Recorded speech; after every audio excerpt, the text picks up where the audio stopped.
Hey, welcome back again to Auto Transport Intel. My name is Jay. I want to welcome you back again to another Tuesday Nights Live at 8 p.m. Central Time. I'm Jay. And, I'm getting this weird message about unsupported resolution. How's the video? Let me know how the video looks. I'm seeing a weird message. It's weird. Every time you go live, you never know what you're going to get. But we're back, and this is show number 32 in a row, the 32nd Tuesday Nights Live in a row. And I try to, I like making this show. I try to make it a great show. And I watch a lot of videos, and I'm watching what's going on, and I'm looking at, video stats. And one thing that was obvious, like right after I did show 30, was that there's so much more information to talk about with respect to trailers and insurance that we're back.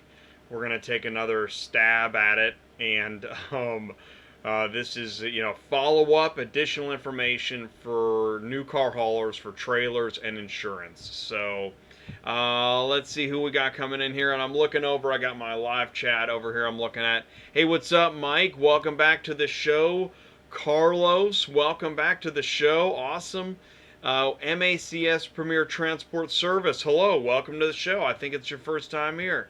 Viper Transport, yo, awesome, man, part of my core, loving it. Hotshot Dave is here. He's going to be on the show tonight. And Roxy Auto Transport is back. Good to see you, Roxy.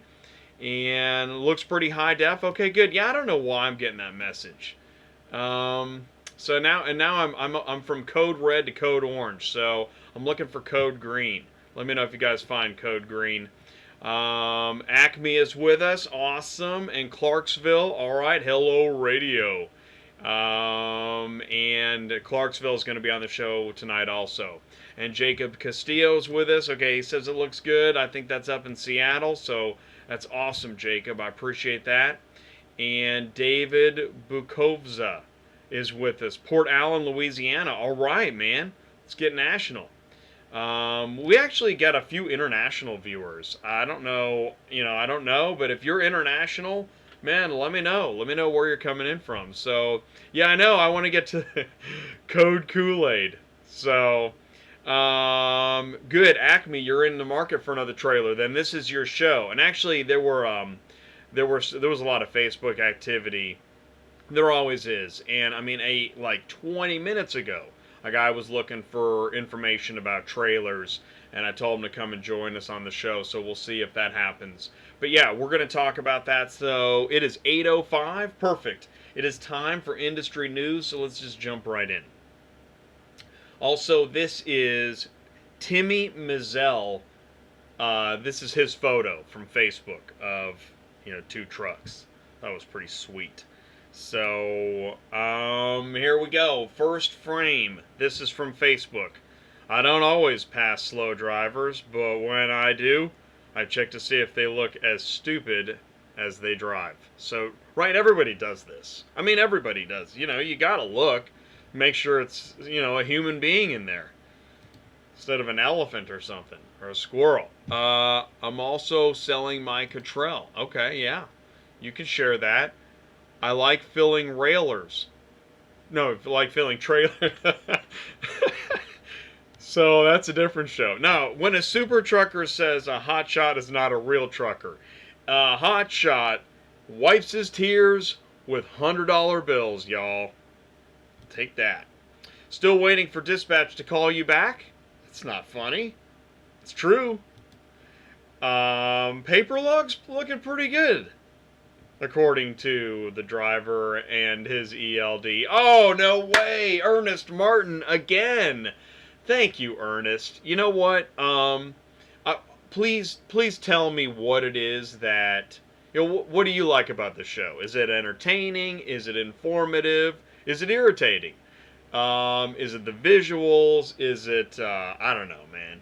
I really appreciate that, though. When I get a super chat, I just, I want to buy you a beer is what I want to do. But I can't do that because I'm sure that would violate all kinds of FCC regulations. So instead, I just can thank you. So This is YouTube after all, and I'm trying to keep it clean. I try to keep a clean show, but a good show. So Ernest, I thank you for your donation to the show. It's going to a good place, and maybe one of these days I'll get some merchandise going. I've got some new branding, so. And Sean Steinberg is with us from Ocean Roads Transport, checking in from the Loves in Ormond Beach, Florida. All right. All right. Actually, Sean has had a lot of great photos of some beers he's been having. He was overseas, and there was a lot of great. Get out of town! I got a twofer. Thank you, Dave. Thank you for the donation to the show. I really appreciate it. It really does go to a good place, and I'm excited to have you on the show. That's 2 shows in a row, I noticed. You were on my last show, then you're on the show again tonight. In fact, I think you've been my most frequent guest, and we still need to make a video of you loading the belly of that Wally Mo. That's actually been requested, and it'd be a great video. I want to see it, because I don't know how you do it, man. That'd be great, man. So you like the information, Ernest? That's awesome, dude. Lucky to find a spot there in Ocean. Yeah. I'm glad, because what I try to do also is I don't have all the information. When it comes to dispatching, man, I think I've got the lowdown on that. But I rely on drivers to bring in the information about the trucks and the trailers and the insurance, and together, we can conquer this whole industry ecosystem. And actually, I talked to we talked to a dealer. Me and Dave at Clarksville talked to a dealership for just real briefly today. He had a problem. I can't wait to hear that story. We're going to share that story when I talk to Dave. And what's up, the nerd on 18 wheels? All right, man. Thanks for coming back to the show. I do appreciate it. Well, this image sure did get a lot of screen time. That was not planned. Hey, if you paid good money to go to truck school and they didn't teach you on a manual transmission, newsflash, you got ripped off. That is the truth. When you go to, right, when you have formal training and you're paying, yeah, you definitely need to get schooled on the dealio. I love Mad Max. Do you guys love who doesn't love Mad Max? And that is one cool truck. I don't know where this photo is, but that photo it's in cool land is what it is. Is this an Airbnb? I think this is the first mobile Airbnb. Pretty sure. I don't know what's up with the Google viewer. What else we got here? Okay, yeah, so Walmart has getting some bad press lately from the transportation community. And here's another one. $500 to get the boot off his truck. Dude, stopped in to get cold medicine for his kids. So don't assume just because he's driving a truck.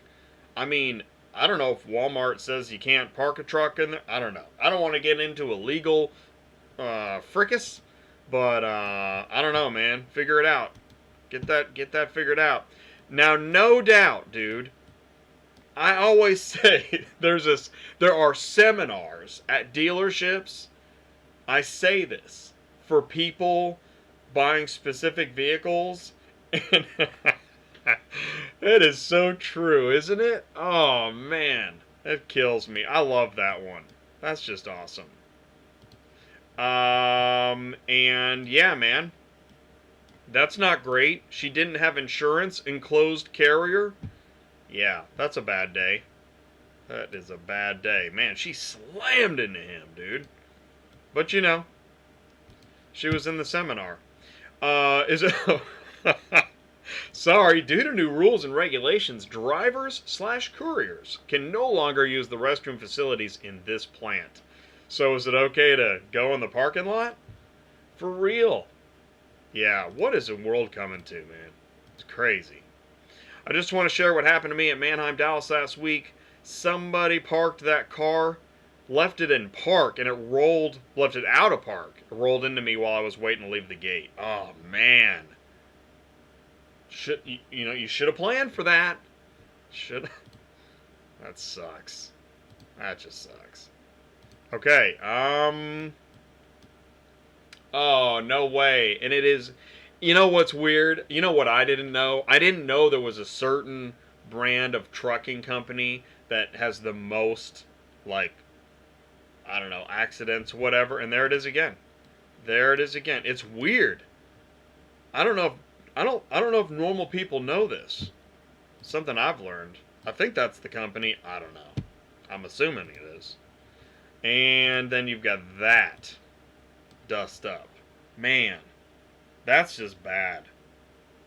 Dude. Racing the clock. Trying to race. Everybody's racing to be first to the accident. Man, if I was any better, I'd be twins.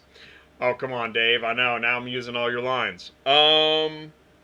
That's one way to get a toolbox to a location. That is that's hard to believe. I guess it's real. Probably on the interstate too, right? Where's the DOT when you need them? And then this guy. What is oh my goodness. One strap. Oh, here we go. What should I do? Oh. Serge. Oh man, I should go ahead and leave that up there. Yeah, one strap for a giant, that's not that big of a crane, I guess. So, alright, Serge. High quality strapping right there. See a lot of there's a lot of strapping stuff. I hope my pick is on. Oh, yeah, your pick is on. Which one is it again? Man, I forget. I know it's on. Pretty sure it's on here. I hope so, too. Wow, unbelievable. Yeah, what is that car, man? That is, kind of a wrap on that thing, like that crazy rainbow multicolored.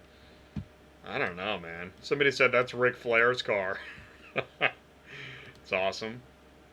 Yeah, this does look like a potential rollover about to happen. Unfortunately, and that's what we're seeing, a lot of rollovers, and that's also feeds into why we're going to talk about trucks, trailers, insurance, because you have to match the right truck with the right trailer, right? Otherwise, well, it's not just that, but man, I mean, that's just the beginning. All right, so he asked me about being a car hauler a couple weeks ago, and he took me literally. I told him if he could park his car on his porch, he could be a car hauler.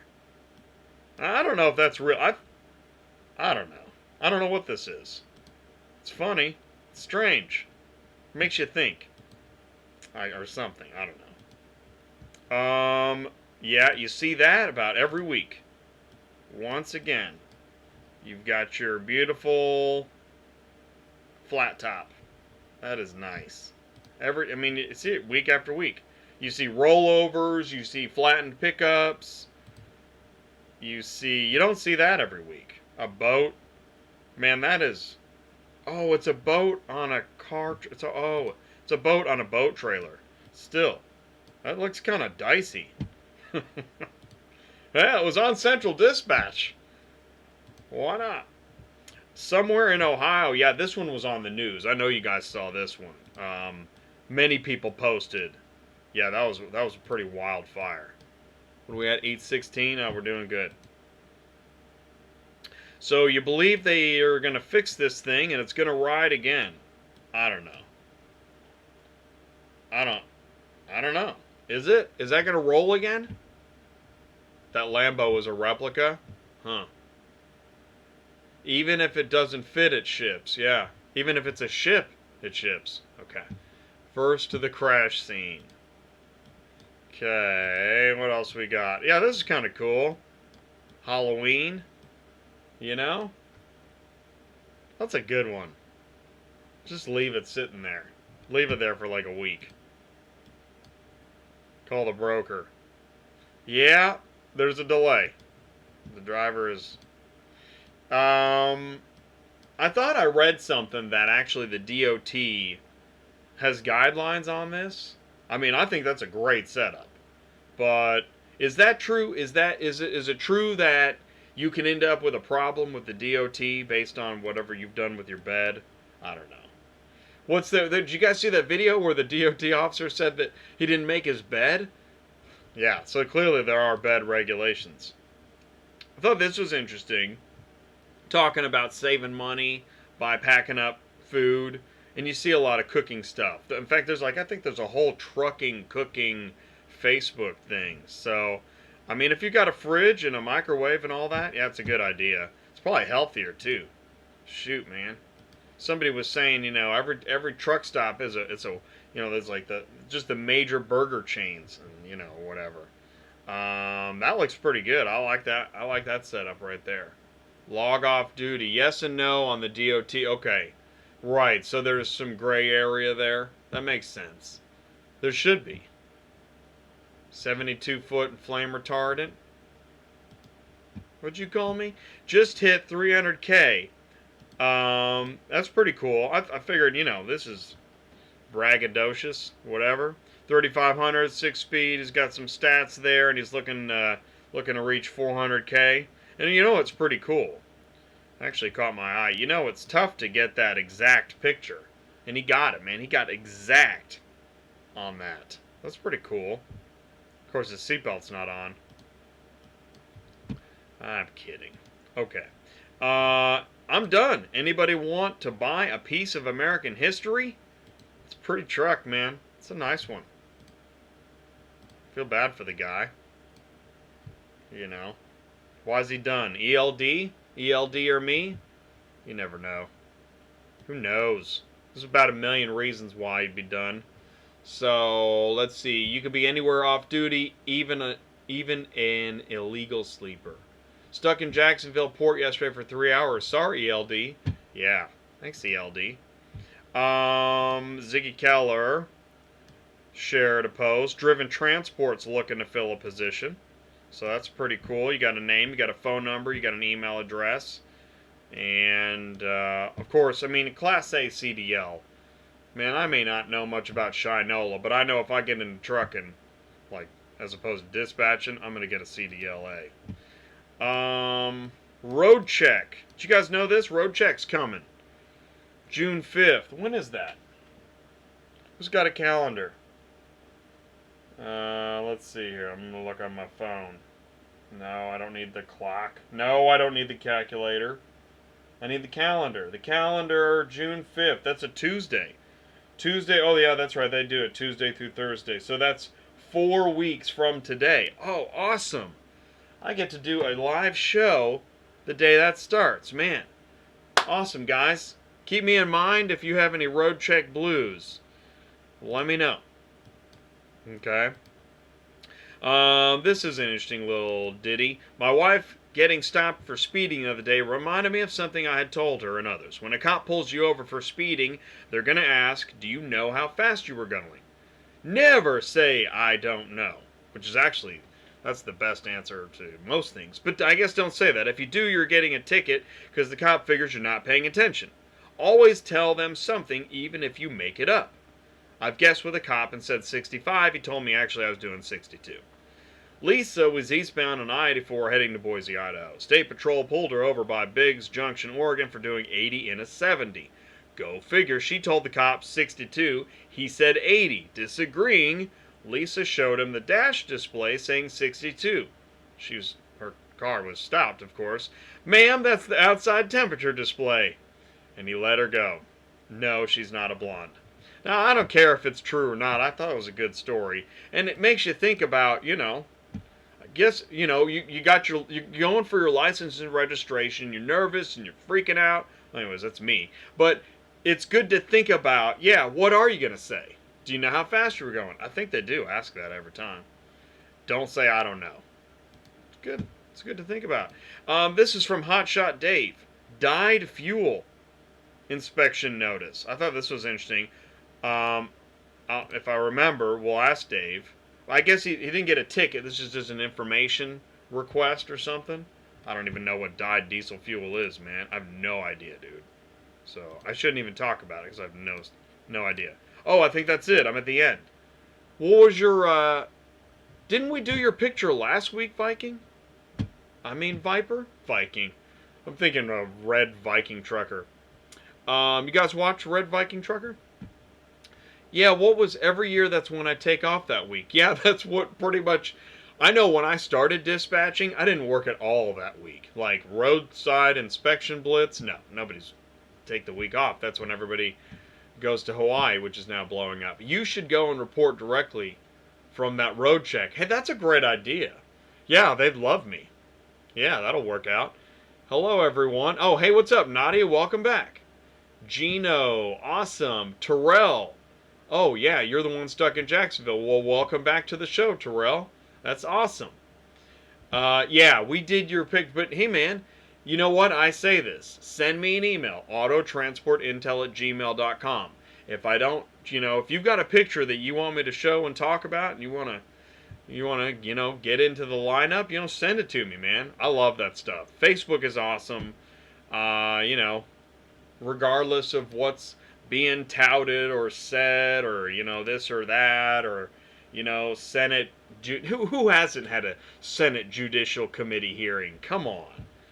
Everybody's had one. So, all right, it's time to get to our first. Are we playing some Fortnites? No way. Okay, dude, I want to tell you something. Juan Jose Talavera, this is for you, dude. I have been playing a lot of Fortnite, and I have stumbled upon a discovery. I think I'm just going to go ahead and plug this. Nobody has ever seen this before, but this is coming. Are you guys ready for this? I wasn't going to do this, but I will share something with you. Let's see here. Can you guys see that? Oh, no, you can't see that. Are you ready? Okay, so I came up with an idea, and I'm gonna follow through on this, and I've already shot some video. I'm still editing, but basically, I have created the first car hauler on the Fortnite island. Now I don't actually have the car hauler, although I don't know. If I was an animator, so if you guys are a video game designer, you can help me create the actual car hauler. But I'm at least working on the storyline and the video series. I'm gonna start with that. So the first car hauler on Fortnite Island is Auto Transport Royale. So in the keeping the style of Battle Royale. So, man, I'm telling you, got to play Fortnite. Fortnite's incredible. That game is crazy addictive. It's awesome. What a great way to spend your 30-minute break. So Juan Jose, look what you did. You made me unveil something. So look for that, man. That video's coming. Maybe it'll be out, I don't know, a week or two, maybe 2 weeks. So I got a lot of editing to do. Okay, let's make a phone call. It was the 12.9 downhill, and it said, oh, yeah. Yeah, where did that picture go? Oh, man, yeah. You know what's interesting is, let me see if I can find it real quick. Let's see here. You sent it to me. I remember that now. Where did that go? Dang. See, I never do this. I never look for stuff on the fly, but that was really funny. Shoot, man.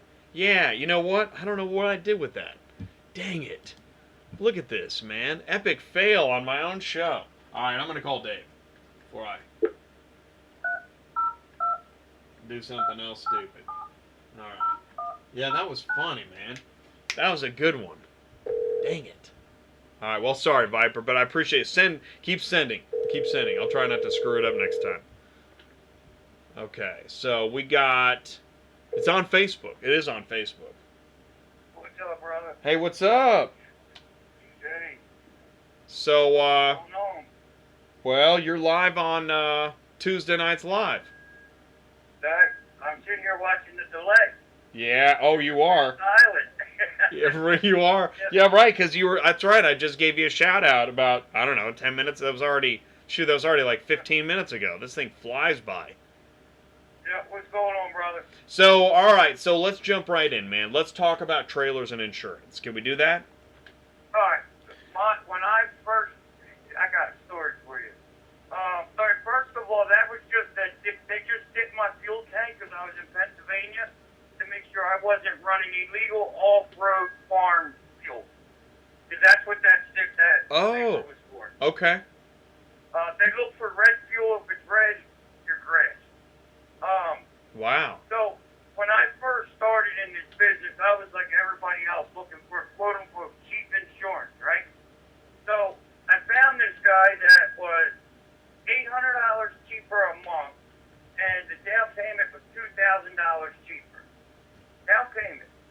boy, I was excited. And somehow it was with Progressive. Well, 2.5 months later, I get a cancellation notice from Progressive because it was done by an unauthorized agent. So when you look for cheap insurance, you got to be careful because sometimes you get what you pay for. That sucks. So, but what the guy did is he called. He wasn't an agent. He acted like he was from my company, and he had me hauling lumber. He had me in a 100-mile radius. He had all kinds of crazy stuff. Like, by the time we were done, I had to have another $5,000 down for my insurance. It was nuts. So, I do not recommend cheap insurance to anybody. And that's the thing. So what is cheap insurance and what is overpaying? Let's say like a wedge. Let's talk wedges. Okay, I pay for a new venture, non-CDL. I pay $17,000 a year. Okay, is it high? Yes, but you got to think you're running partials. 3 cars at a time. So you have 3 times the amount of freight to get a claim on. You're running the most unstable equipment on the road today in a wedge. That thing dances more than the hippies in the 70s. It's nuts. And you have no trucking experience. So for me to pay $1,600 a month for that for the first year, is it expensive? I mean, I guess, but, what do you think these big guys are paying? I've talked to some 9-cars paying 45 grand a year. So, car hauling is the most expensive insurance because the claims are so easy. You just scratch a fender, that could be $1,000. If the dealer wants to fix it their way, it can get expensive real quick. Well, and my understanding is when it comes to that, you'll do anything to not let your insurance handle it. But you know what? You don't always have that choice. I know. There's some brokers, like, you're at the broker's mercy. I don't care what people say. People say, I got this clause in there, I got that clause. Unless that broker signs your clause and agrees to it, which they're probably not going to do, that's all smoke and mirrors, It doesn't matter. We're at the broker's mercy. And if you're working for a direct customer and they want it fixed this way, that's the way you're going to fix it. Whether it's you or the insurance, that's the way it's going to get fixed. And right, I've heard that too. Probably got a good story for this. And he said on your show about when he got scammed with that guy with the Lambos or something. For the mirror or the lips. You know what I'm talking about? Which one is that? Who was that? Serge. We'll probably bring Serge. it up again tonight. Oh, when yeah. he was on the show before, he brought that up. Yeah, he did. So, it's so false claims happen all the time.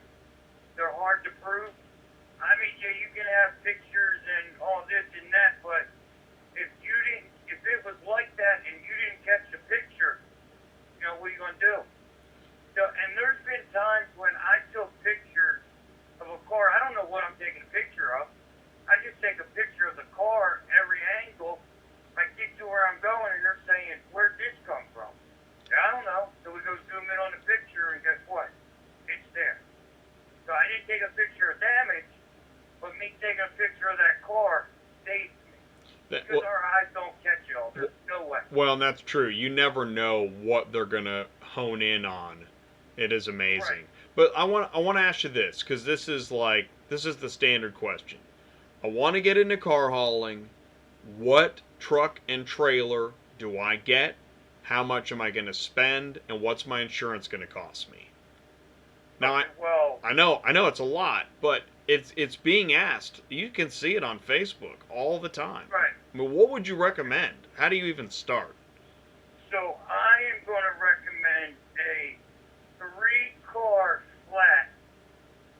It's a 3-car, 2 pickup.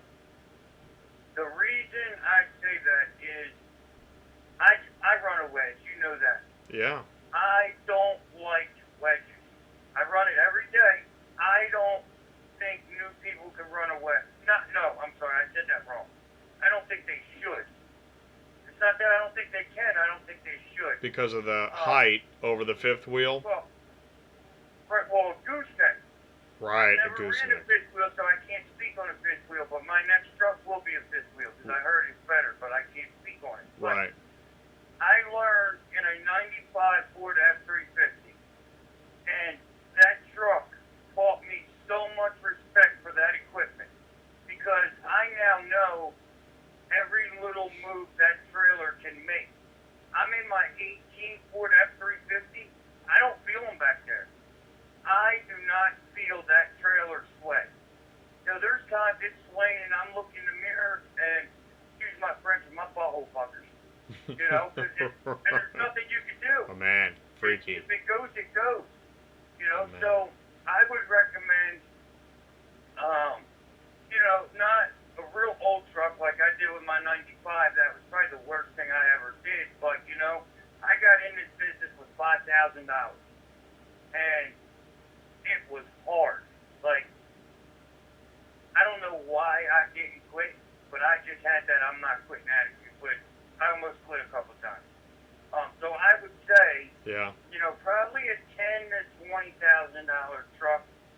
Pay as much of it as you can. You know, you're probably going to have to finance something. And then, you know, find you a little flat deck 3-car. The reason I say that is because the sway's not there. You know, and Interesting. like Good if point. you have a CDL, you probably want something like Clarksville's got. He's got weight in the belly. You know, so when there's weight in the belly, I don't think it's going anywhere. I may be wrong, but I don't see his trailer tipping. You know. Do so you if you get a CDL? That's what I would recommend. do you have Something like he's got. do you have a trailer manufacturer in mind when you talk about the flat? I do not. I haven't looked at them. I'm just going off of the center of gravity. You know, from what I see of them, it's basically the same as the wedge, just it drops down. Now, I heard my buddy has an Appalachian. He loves it. Okay. It's a 3-car, two in the belly, one up top. The only thing with them is it's heavy. And his big complaint is he had to go out and buy another set of ramps. Because the ramps from the back also feed the hat. But, again, he's still got that weight on the hat. The hat is what I call over the bed. But he don't use that unless his belly's full. So his belly's full. Now, I've driven his setup. And that thing does it. It sways, but man, you don't even notice it. But that's a good trailer too. You know, So here's Appalachians are heavy. yeah. So here I got it on the screen here. You got the Appalachian top deck Go down. 3-car trailer. All right, so yeah, something like that one, and then the one you got at the bottom right there. What's that called? Yep, that one. That's the one he has. Okay. Right, the top deck 3-car. Correct. Okay. Now that's a decent one. It's a little expensive, but you know that is what he runs. Now the thing with that is though he's got an '02 F-350, and he can only do 2 SUVs or an SUV and a truck and 3 small cars. But he's got every option known to man. He's got the heavy mesh. But the tires that came on that thing, he loves them. Loves them. I think he got probably 65,000 miles out of his tires. You know, which are impressive for a triple axle trailer. You know, and I personally don't like my triple axle either. But, you know, Right. in the Hotshot game, 90% of them are that. It's cheaper to do 3 7Ks, you know, for replacement and maintenance than it is to do 2 12s, and, you know, it's just the way they are. Like, I like my Kaufman. I don't think it's the best quality, you know, but they are an entry-level hotshot trailer maker. Okay. If you want Right. something that's big dog, like Right. You know, Right. there's different levels to this. You know, Right. so you're going to start at the bottom and move up. Yeah. I Now, think that overall, I think I love Sun Country as far as like the 5 car, I but don't know if you've ever seen it, but Acme Transport, his setup is gorgeous. Like I met him in person one time in Jersey. cool. Yeah, his setup is gorgeous. Trailer's heavy, but it's gorgeous. So yeah, he actually he noticed me. I had no idea who he was, but of course he noticed me. That's So, cool. Well, but and it's fun. has He's the saying Sun he's Country. shopping, right? It's once you start, it's kind of a process of just growing and growing, right? Right. I mean, yeah, you got to get going. You got to crawl before you walk. Um, yeah, I mean, what you're looking at now is a trailer for a pickup truck from them guys is 36 grand new, 33, 30. So, Right. Oh, I've now, heard. I don't recommend anybody going out buying a brand new truck and a brand new expensive trailer like that. You know, if you don't know what you're doing, you know, you're setting yourself up for failure with 100 grand debt. Well, and I've heard that you have to know what you're doing when you load a 5 car, because it takes some time to get used to it, right? You're right. I mean, and even a 3 car. Right, You know, right, exactly. Even a 3 car. there's so many times when I look at loads and I just cringe. Like, there's some of them I don't even want to drive next to them. Like, I'm like, what were you'll see a truck up top, and then they'll have a Camry in the middle and a Corolla on the tail. What, like, obviously you loaded that by your stocks, and you didn't want to. Right. For convenience, but not for weight distribution. But right now, I understand sometimes we get put in a pickle. Yeah. If he gets Right. a truck from a Copart that doesn't run and drive, and that's got to be his first pickup, he's probably got no choice. I get it. But all the times we see this, I don't think that's the case. Maybe 1 out of 10 is the case. A lot of it just, in my opinion, comes down to laziness. Every time I drop a load, I move every car just about. Every time one car comes off, they all move. You know, I am that scared of the display of that trailer. Like, my livelihood is state. You know, so I'm going to save 10 minutes, and, you know, I'll save 10 minutes and put my livelihood at risk, or I'll just move and feel better about myself. You know, because these truck stops, there's been some potholes when I ran in, and I didn't think my trailer was coming out on with all 6 down. Wow. You know, there's some nasty potholes, and, you know, some of the angles, and, I mean, I've been doing it a year, and I still drive like I just started yesterday. Well, and I'll tell you, It's not from the game. and when you talk about, I mean, as you talk about this, that's why also as a dispatcher, because I mean, the dispatcher and the driver, it has to be a team effort. I try not to just think, oh, I'm just going to book this car, that car, and I'm done.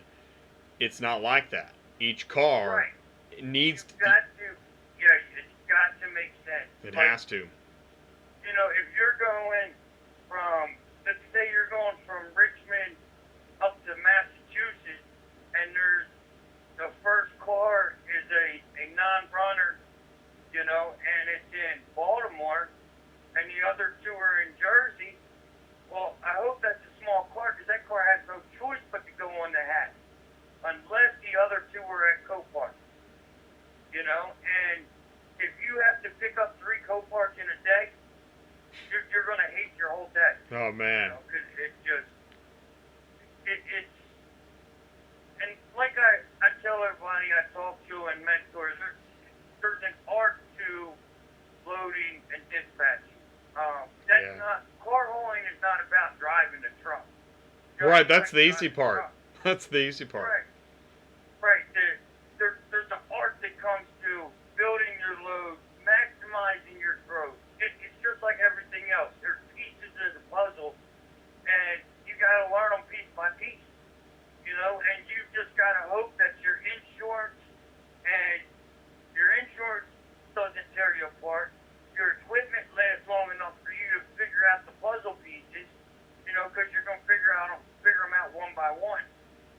you know.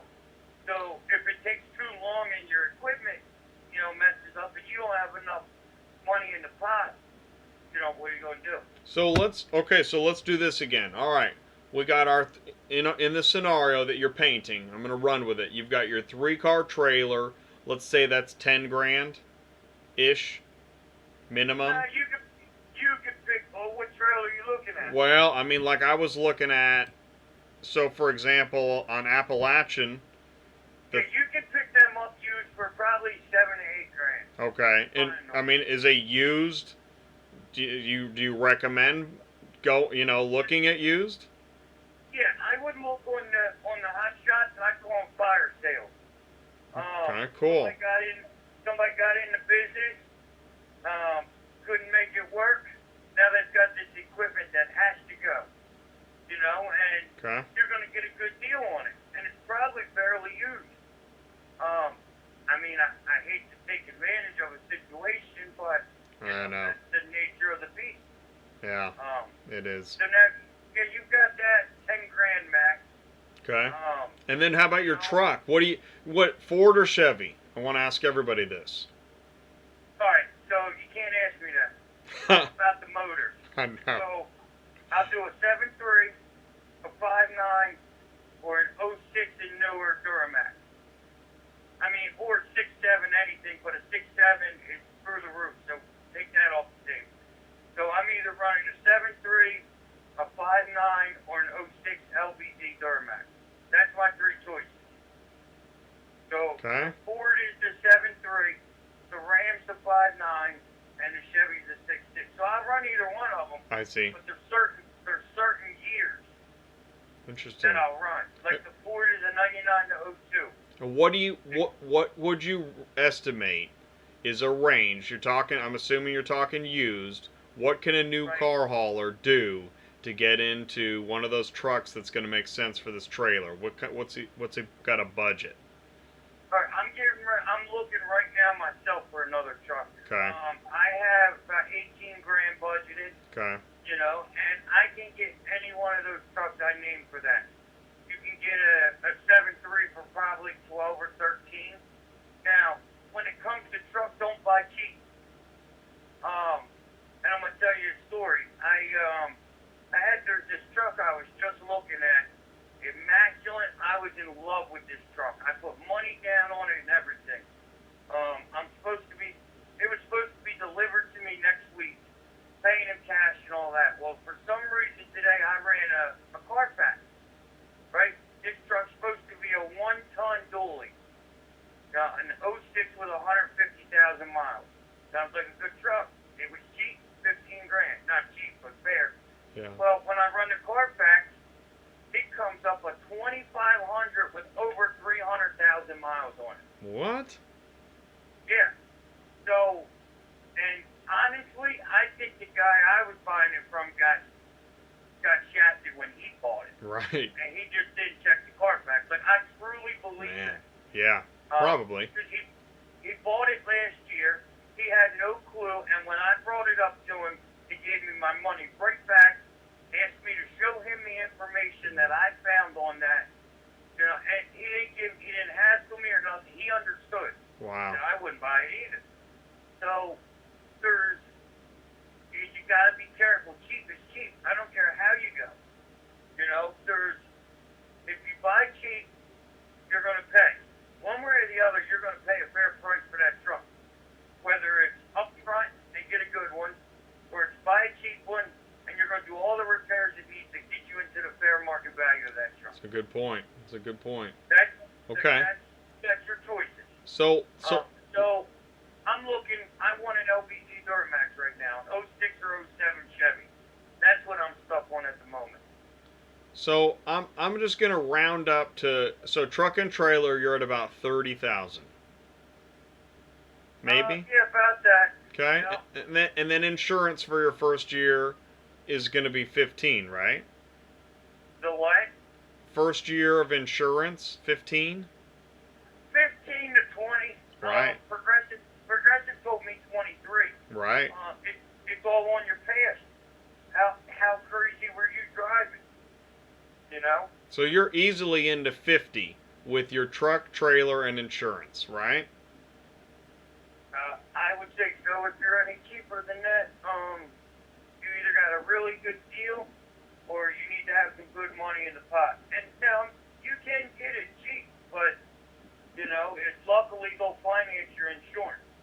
But here's the thing with insurance that I learned: insurance is not like your car insurance. Like if you cancel your Progressive or your State Farm account today, right? You only owe what you've already used. Well, when you get commercial insurance, when you sign a $20,000 contract, if you're only in business for 3 months, you got to pay it all. Because that is financed to a finance company. Those companies don't hold the notes. So there's companies like one of them called ETI. They pay your insurance company and then you pay the ETI. So once they're paid, you got to pay one way or the other. Which is, man, that is intense, isn't it? Like, I mean, I guess that's one of the reasons why talking about this. I mean, I think it really is important because once you've made this decision and you've started this investment process, I mean, you're in. You can't just stop. Nope. And so I feel like as a community we're pleading with everybody to really make sure this is going to make sense. But and this is why if you listen to my videos lately, I am pushing guys really think about what you need to do and why you want to do what you want to do. Right. Lease on for the first 6 months. God, I wish I could have seen my videos a year and a half ago. I would at least, there would be no DM Trucking LLC today. I'm going to tell you right now, I don't think there would be. There may be, but I think I'd be leased on with somebody. I would have found the right person. Guys, it's your boy Hotshot. Do me. And it's going to let me do what I want to do. We're going to make money, and that's it. It's just so much to do by yourself. Luckily, my wife helps me, but it's rough. Yeah. You eat, live, sleep, breathe, work. Everything you do is in, I don't know what, a 5x5 in your truck. How big is it really? Maybe 6x6 if you're lucky. That's your life. Your apartment is in a 6x6. Your channel is awesome. I mean, I liked it right away. I really did. I reached out to you, I think, when I saw your first video because I like how it's so clear that you're on message with, you're really asking these hard questions, and so many. I mean, the scope of what you think about really does delve all the way into your personal life, the business life, because it's all wrapped up in one. I mean, like you just talked about. I mean, you are living in that truck. Yeah, I mean, and unfortunately, we don't realize that. Like, there's so many people that make the decision to do stuff and they just don't understand. And I was one of them. I did not truly understand what I was doing. Now, so like if you go get a job at Burger King, right, or any restaurant, what's the chance you're going to own a restaurant within 3 months? Slim to none. And Yeah, right. left town. You know what I mean? But yet, as a hotshot, because a dually's readily accessible, that's the mind frame. Oh, I can do this and run my own business. And I love the business. I love to see people that succeed in the business, but I hate to see the failure in the business. And unfortunately, it's an 80% failure rate.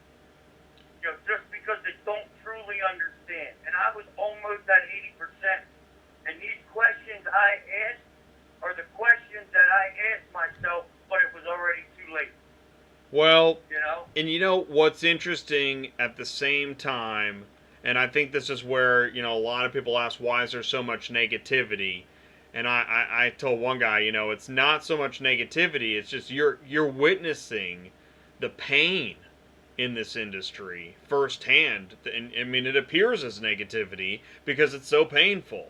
But at the same time, I mean, there are so many painful jobs and industries that, you know, what's a person to do? I mean, Right. you know, so I try to make I don't know. it not look negative. Right, I want you to ask yourself these questions, and you figure out if it's negative or not. right. You answer your own questions, and you make your decision. And I think that's a good way to do it. I mean, and it works. It's working, dude. You got some great hits. Your channel's doing great. How old is your channel? It's at just 9 months, right? Oh, yeah, if that maybe. Exactly. So, yeah, no, your stuff's awesome. August or September, and lately, you know, I need some help with this from everybody. Lately, I've just been so busy, and my mind's been occupied. I feel like I'm starting to repeat myself.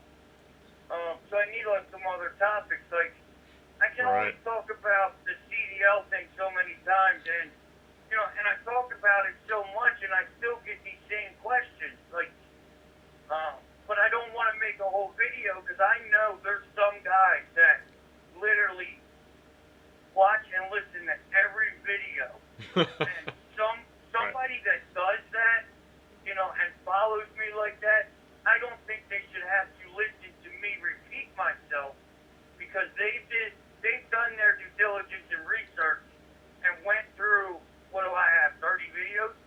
You know, going through 30 videos it's not just a cakewalk. You know what I mean? You've got to really want it to listen to me run my mouth 30 times.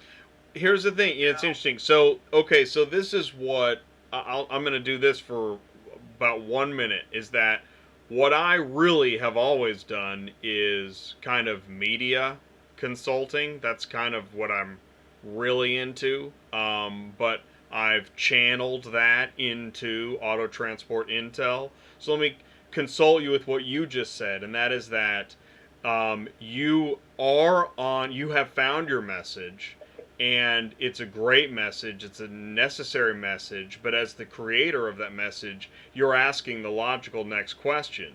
And I think part of the answer might lie in some of the minutia of the day, that somebody's maybe asking you, hey Dave, how do you do this thing?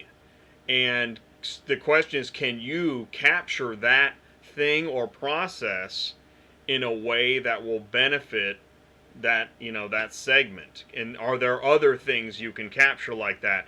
The challenge, though, first of all, I want to say I can't believe how much video you're able to output while you do your actual job. That's not easy to do. And so I know that. I mean, hats off.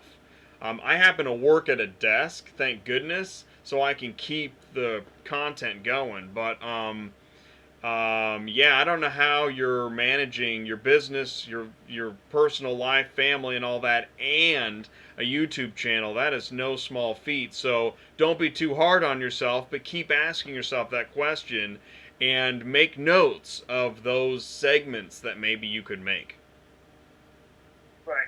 And, you know, I'm trying something different because at the beginning I did them on me, like watching me, because when people, to me it's kind of like text messaging and talking to you. When I text you, you can't see or feel it. When I'm talking to you, you can see and feel it. Right. It's kind of the same thing as when you're watching the traffic around me, but yet when you're talking to me and you can see my face light up when the tones get darker, and, you know, people said, oh, you're yelling. Well, it's passion. You don't like it. I don't know what to tell you. Well, you know, so there's different ways I'm trying to portray myself and make this work. and here Mike says he loves your videos. I like your videos too. And I'll tell you what, I really hope where we're headed with all this is, I hope we get to the point where I can see cameras that are you're watching, and vice versa. If we can turn some of our projects into interactive video, the kind of thing that we can't actually grasp right now. It's because we don't have those kinds of cameras. But as camera technology develops, I thought Google Glass was going to go somewhere. Because if you could wear your camera and you could see each other's cameras, and maybe just watch, instead of watching a live stream, maybe it's being channeled into your retina. I don't know where we're headed, but I think Well, like the I have, interactive experience is coming. right, like I have a GoPro on my headset.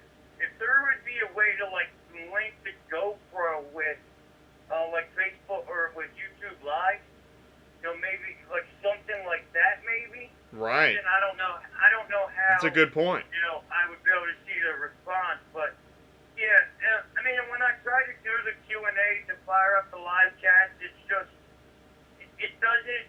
It's not what I think it should be. And I feel like I'm just sitting there talking to myself. So that's why I do the videos, because then I don't get sidetracked, and it just flows that way. Well, and I tell you what's really interesting is before I make a video, I just consume media, and I'll watch movies. I'll do anything just to take an influx of media. And I watched most of the popular trucking channels before I started to make this show, and that's a great way to learn what you don't want to do. So I finally said it, and I don't name names because that's no fun. But I mean, you try to, I mean, this show could be terrible. But that's not what we're talking about. Well, though we will one day. Maybe the 100th episode, I'll let everybody roast me. So, which will be in about a year or 12, 15, 18 months or whatever, and then we'll have a big roast. But I mean, the main goal is to connect with your audience, and you're doing that. So, yeah, the Q&A is a great idea, and maybe you were talking about the mentoring. I think the mentoring idea is great. Do you want to talk about that for a minute? And I'm behind schedule, but please, why don't you talk about your mentoring for a minute, and then I'm going to let you go.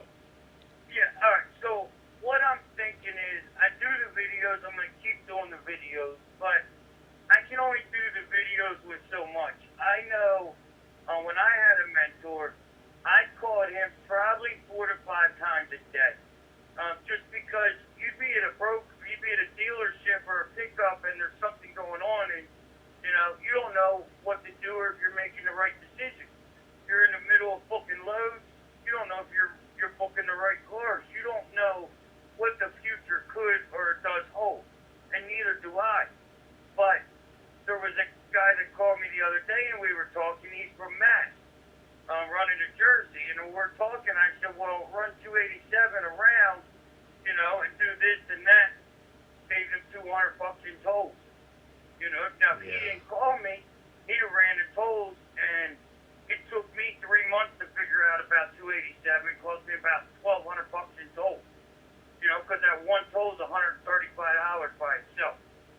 So, there's stuff like that, and unfortunately, there's some dispatchers or brokers that I will tell people, if you're going to offer them, you're going to sit for 4 hours. You're going to sit for 3 hours, because that's their MO, and if you've got somebody that is riding along with you, saving you that pain, that heartache, and all that, it's going to make your life easier, and that's kind of what I'm thinking with it. But I don't want to take advantage of anybody either. But No. I can't just mentor everybody that watches my videos. You mentioned that you're gonna take somebody on, you're gonna be their mentor, you're gonna charge a nominal fee. I have only heard fairness out of your idea, and it is a great idea. Maybe what we should do is, if anybody's interested in learning more about mentoring you, or you mentoring them, how could they get a hold of you? They could just get a hold of me at hotshotwedge@gmail.com. Hotshotwedge@gmail.com. Okay. people email me, I'm going to give you my number anyway. Yeah. But I'm not going to put my number on YouTube just for people to, call just because. But if you're going to take the effort to email me and I'm driving and can't email you back, then we'll talk on the phone. And I'm just trying to do that. And I know there are some people that do, like I told you, the calls that are $50 a piece just to call and talk to them for a half hour. Totally. And they just tell you whether you should or shouldn't, and this is what you should do. But And if you, I'm willing to just, pretty much ride in your passenger seat, help you out, and save you some of the pain that I went through. yeah. No, I mean, and if you gave away all the information for free all the time, if you were accessible all the time for free, and that would overwhelm you. I mean, your videos are free, and if you want some personal one-on-one consultation at a low price, that totally makes sense. But, That's a great idea. Videos ain't going to stop. I know, Fact, clearly. Some of these videos actually come from those kind of calls. They'll call me and say, hey, Right. what do I do with this? I'll get off the phone and I'll make a video. Yeah. And then they'll call me and be like, well, you're talking to me? I said, no, just sharing the situation. You know what I mean? So, it happens like that sometimes. So, you never know where you're going to get the next one from. Cool, man. Hey, it's cool? I show up in your related channels, which is not within your control. I just naturally show up there, so that's cool, man. Well, listen, Dave, you know what? Keeping in touch with you is great. I'm so glad that, I got a hold of you and we've kept in touch, and, we don't know where all this is headed, so it's actually pretty exciting. Right.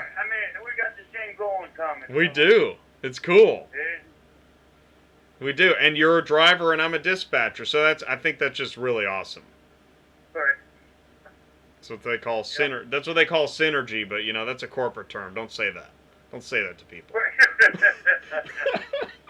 So, all right, man, I'm gonna let you go. I will talk to you soon. Thanks for coming on my show tonight. Oh, and stick around because we're gonna try and do the party line, okay? All right, 10-4, buddy. All right, see you, man. You too. All right. Bye. Woo! Hopefully I didn't make him think that was a Smokey on his tail. All right, I'm way behind here. I hope my next guest answers the phone.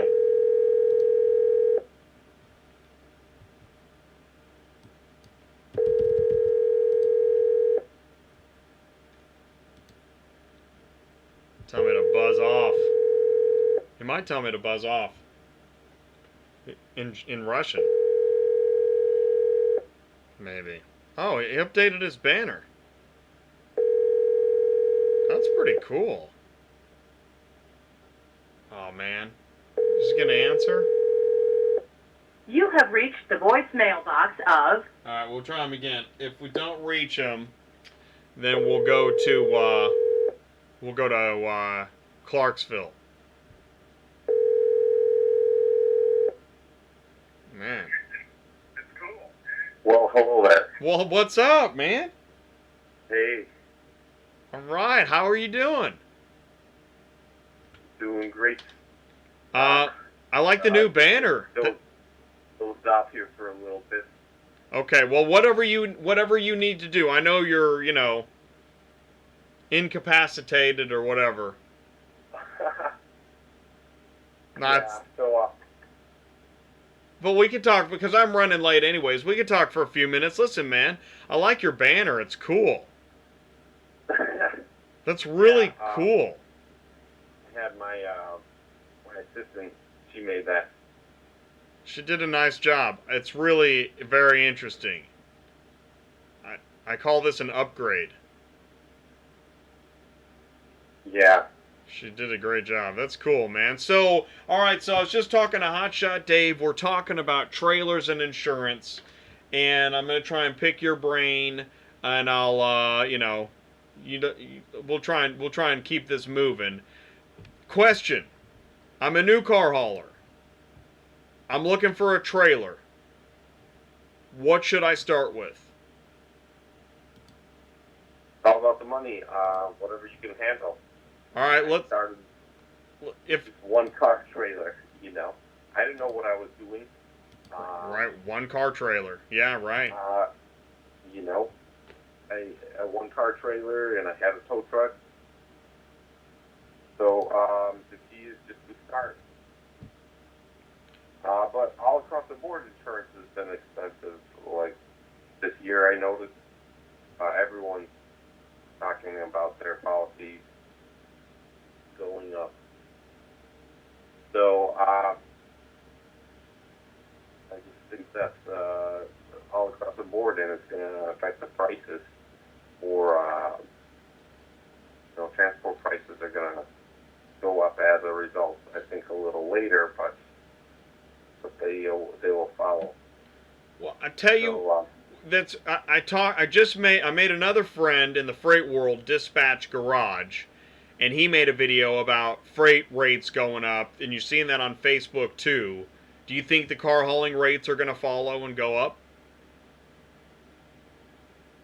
Yeah, I know that they're going coast to coast. They've gone up a bit because now with the DLDs, the guys could only do one trip a month instead of two. So coast to coast has gone up. Yeah. I don't want to sound trite, but I mean, do the brokers really understand that, or are they? Because listen, I mean, it's part of this is why we have to talk about these things. I mean, this is a fractured ecosystem. I mean, you've got car shipping customers, a lot of whom think it's a pizza. You've got a lot of brokers that think that they deserve a huge chunk of the money. And now you got drivers being hit with things like ELDs and whatnot. Dispatchers are just looking at the money. They don't realize all the ramifications. So everybody's in a different corner of the boxing ring. And to get everybody to come together, I think if you explain an ELD to most brokers, they're going to be like, so? I just said there's no room on the rate. But maybe that's changing. Is it changing? Is my outlook skewed? Yeah. Also, insurance. I mean, just by being in a certain city where other claims can happen or have happened, that could make your insurance go up. There's a guy here in Massachusetts where I'm at. He had a truck burned down a couple of years ago, and he had a truck burned down 2 weeks ago. Wow. And, it's affecting all the guys here. Even though everyone's in a different company. That's crazy. Yeah, so that's connected. Still connected through, the same zip code where your garage at, and that affects you. So yeah. Well, we see a lot of car hauling accidents. There's no doubt about it. I mean, if I was an insurance adjuster and I spent all day on Facebook, I'd probably be thinking we need to charge more. Huh. I mean, right? I'm just being honest. I mean, if I worked for an insurance company and I looked at Facebook all day, I would think we're not charging enough. Yeah. So, I mean, that's why I'm mystified at everybody being in a different corner.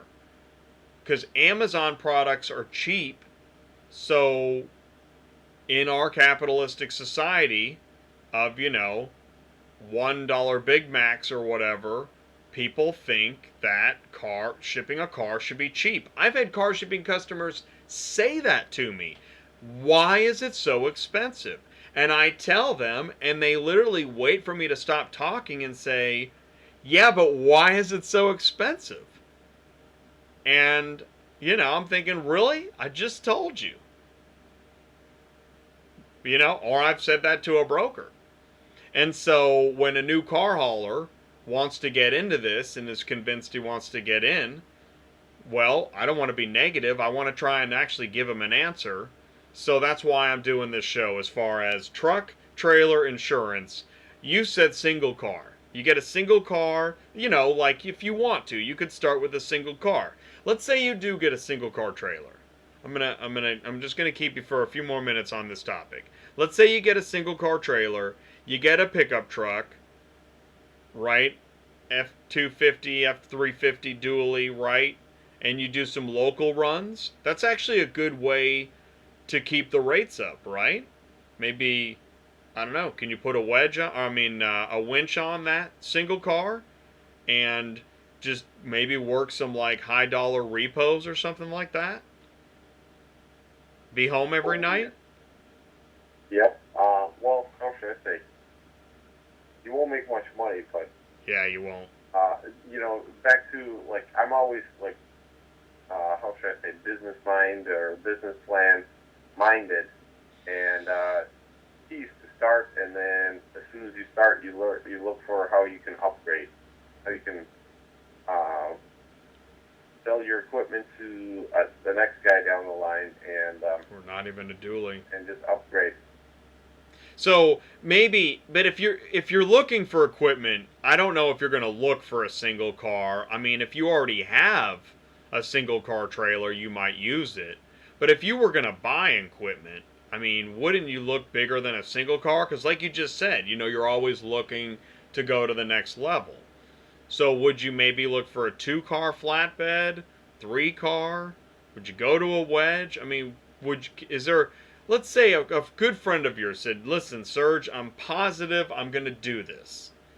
What size trailer would you recommend your friend get? Can you answer that? Okay, good question. I always talk about 2-car enclosed, pull behind style, by like a 2500 or dually truck. 2-car enclosed, you can make some money, and if you stay with it, you'll make decent money. And yeah, I'm glad you said that because you like enclosed, right? You prefer enclosed versus open, right? Yep. Yeah, and now if you go 2-car enclosed though, where do you recommend people go to get their loads? Do you go to Central Dispatch? You start with Central Dispatch, but you gotta. Right, you got to make contacts. Yeah. That's right, and that's really, as we know, which is, I mean, unfortunately, I guess the next thing to say is you got to team up with Serge. Team up with Serge The Car Hauler, take some of his extra loads. So I guess I'm promoting myself. Well, that's good. Hey, man, we're all promoting ourselves. Every single person here, whether you're in chat, Twitter, Patreon, Twitch, whatever you're doing, you're promoting yourself. I mean, that is part of business. It's interesting, and I'm going to promote myself. Let's do that. 20 steps to car hauling. Step 20 is what we just talked about, getting your own customers. There's literally 19 steps before the final step, which is getting your own customers. Number 19 happens to be building a brand, promoting yourself. You really have to.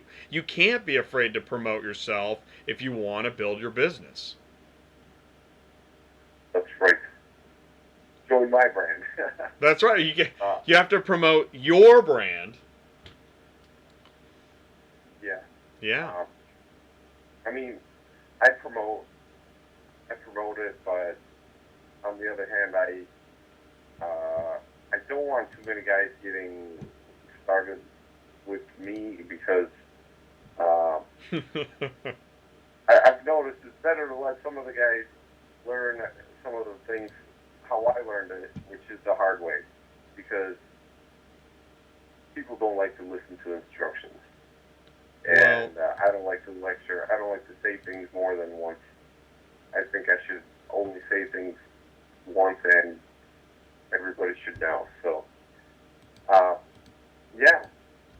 Did you see? I don't know if you can. I don't know if you can see the screen, but I just pulled up your TCH the Car Hauler stock video, but I hit it. But I paused it.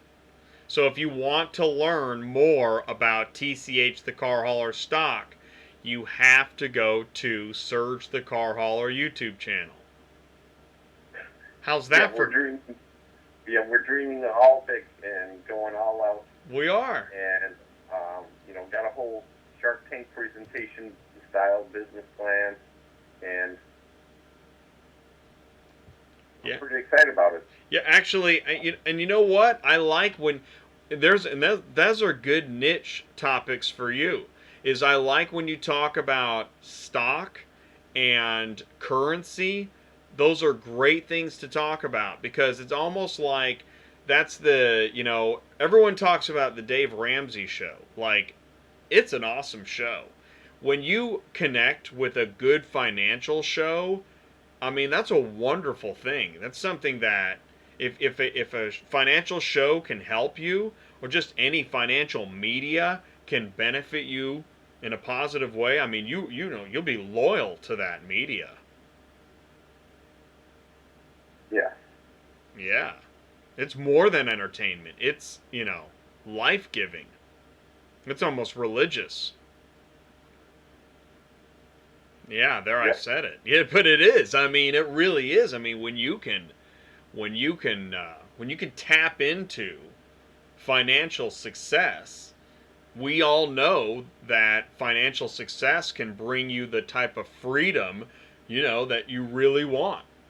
Which is kind of what we're talking about in car hauling. I think that's why so many people want to be car haulers. They want to be financially independent and successful. Yeah, you got to go in with a plan. Know how are you going to exit this industry. What your goal is. What's your exit strategy?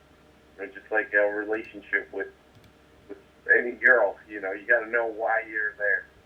And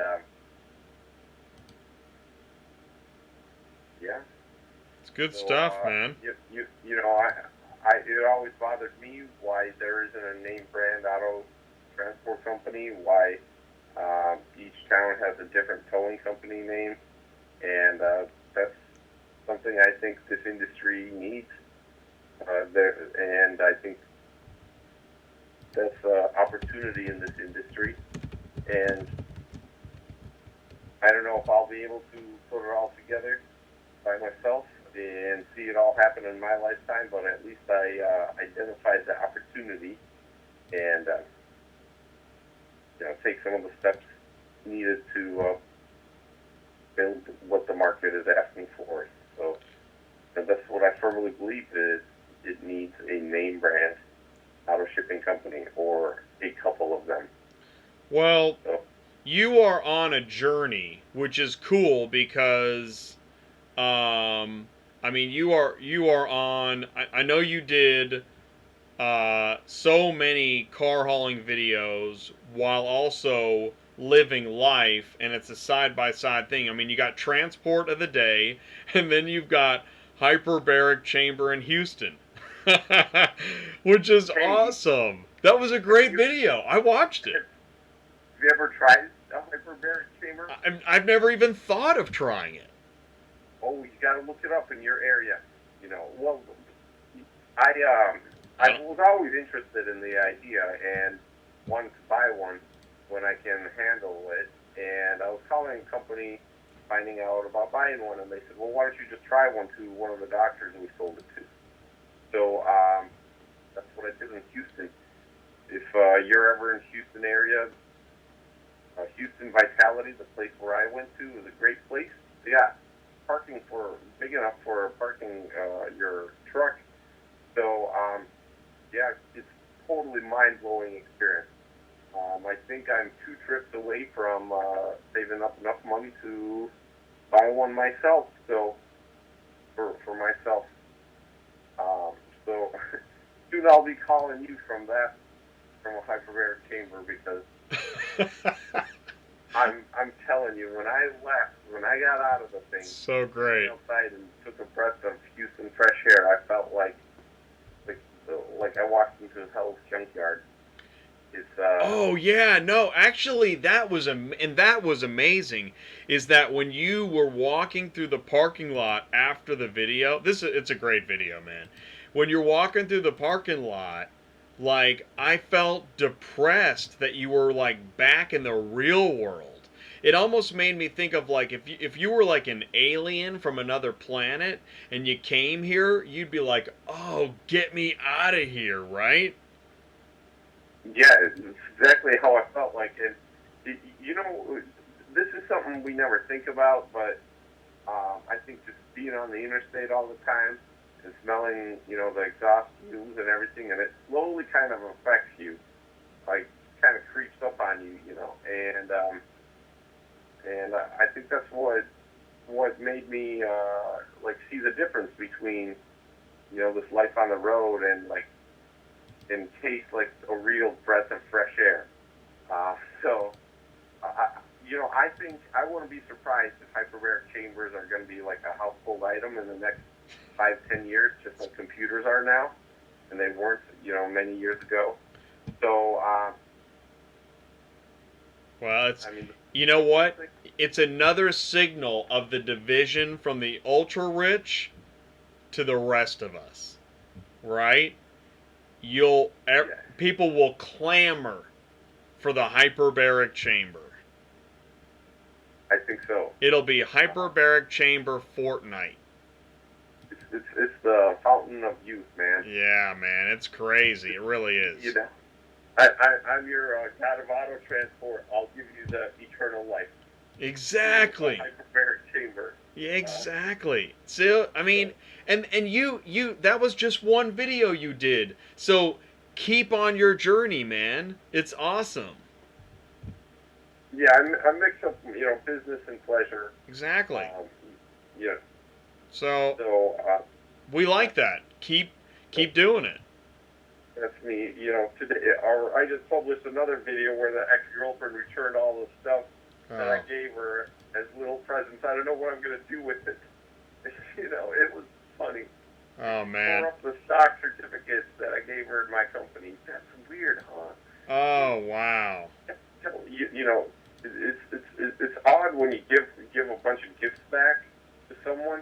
That's like odd behavior. But when you like tear up, You know, paper, well, you know that's the thing. Life is a strange, long trip, man. Grateful Dead, but I mean, it's you know, I don't know. She's on her journey. You're on your journey. Your paths crossed, and then they uncrossed, and you know, the beauty. This is the other side of beauty, or something. I don't know, man. It's crazy, but yeah, it's strange to see something implode. It's not good. you know, I got a real good laugh out of that. I thought, isn't that something, you know? Well, and she felt compelled to do that, and you know, It makes it, you know, give it to a homeless guy. Make his day. Give the homeless guy the glass unicorn. I don't know. You know you're going to succeed when you have ex-girlfriends tearing up your stock shares. Exactly. You know, it's like... Oh, don't get me started. It's like a nice little attempt to stab a toothpick in my heart, and I'm like thinking... I'll just say it. This channel is the result of a negative experience. So, you know, I mean, it's a journey, right? Yeah. It's a journey, dude. So... yeah, so... keep on trucking. I also want to share a little bit, talking about the transport of the days and the last trip. Cool. Okay, this last trip I did, Jay, it was the best trip I've done. I beat all my records. I'm not going to tell you how much money I made, but I beat all my records. Wow. As far as how much money in the amount of days, and I can tell you though, in 11 days,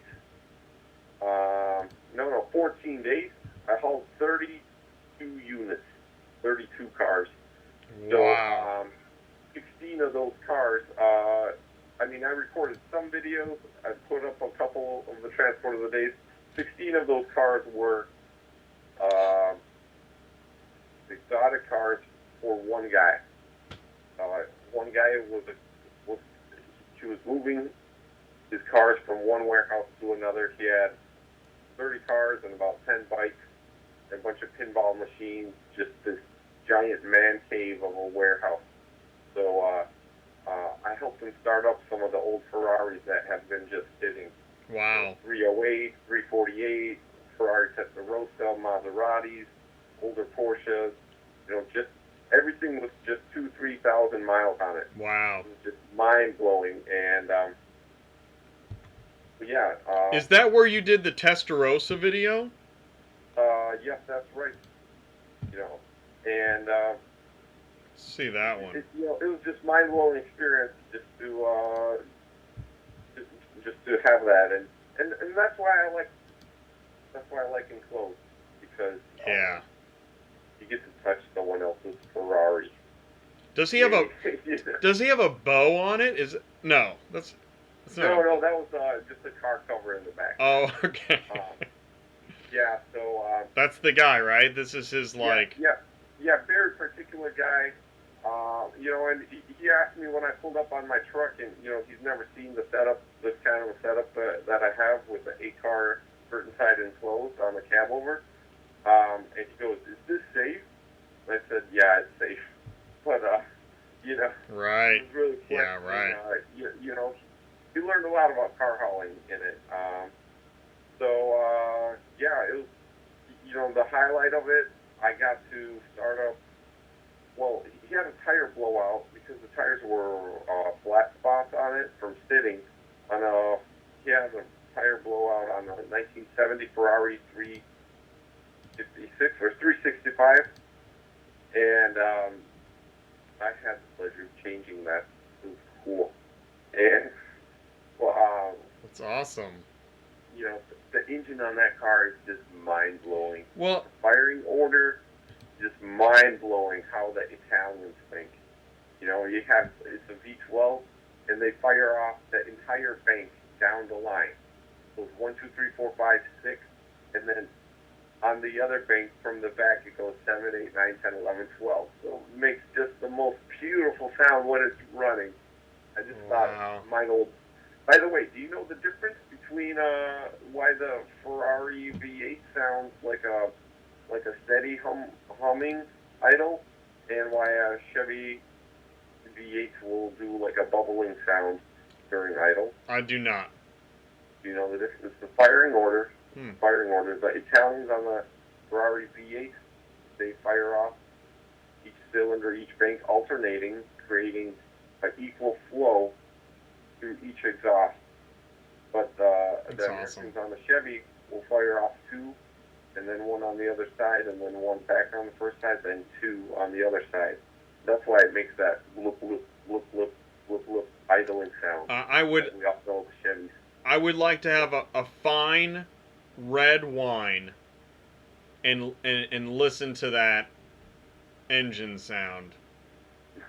That'd be nice. Yeah, well, then I guess I'll. Can we do that? Then I guess I'll see you car hauling enclosed. That sounds awesome, man. Let's do that. Oh man. Because you know, I definitely get to see enough of that. That sounds. He's having now we're on a video with donuts, dude. You do it all. You are all over the place. So, what I'm gonna do is I'm over on my time. So I need to get Dave on the phone and try and get through the rest of this show before I hit 2 hours. But it was fun having you on the show. It's always fun having you on the show. And let's just keep doing that. My pleasure, Jake. So, wow. And you're unloading another car. The cars that you move, I'll tell you, man, your experiences with these awesome cars is something that I think we all would like to have a little more of. Well, there's plenty to go around. You know, you'd be surprised. You know, I'm just mind blown at how much exotic dream cars there are out there. Seeing all the garages that I've been to and thinking about that, and you never know. The most random building could have a whole bunch of exotic cars in it. And you wouldn't have known it. And you could be living near it, you could be driving by it every day and not even know it. And I've delivered to some of the most random places, some of the most rarest exotic cars. And I finally get to see my childhood dream car, a Jaguar XJ220, at this museum in Rhode Island, which I delivered Dodge Demon to on Saturday. So there's only 6 Jaguar XJ220s in the country. Wow. To see it, I didn't touch it because no touching. You know the story behind the Jaguar XJ220, right? I call it the biggest flop of the 90s. I don't, but I have heard negative things. Well, it was supposed to be an awesome V12 engine, and everyone put their deposits down. And unfortunately, Jaguar couldn't get the emissions required for that year out of the V12 they had made for the XJ220, and they had to stick a V6 in it. Oh. And everybody got disappointed, wanted their deposits back, which created a problem, and that's why that car didn't sell too well. But now there isn't many of them out there as a result, and it's pretty sought after, and a lot to get excited about for guys like me, because I like Jags. See? And, Another example of where things work out. You don't know how they will, but even for Jaguar, things worked out. Yes, and it's Jaguar, not Jaguar. It's Jaguar. Gotta say that, Dude, when I'm drinking the red wine and we're listening to the engine, I will say Jaguar. Got it, Jake. All right. The girls that too. Yeah, that's... All right, well, I'll let you go for now, and I'll continue to listen. Man, thank you so much for coming on the show. I'll be talking to you soon. Bye now. All right, see you. Bye. Okay, Dave, man. Guys, we got one more. We saved the best for last. I can't believe it. He says 5 comes early, man. We'll make this quick.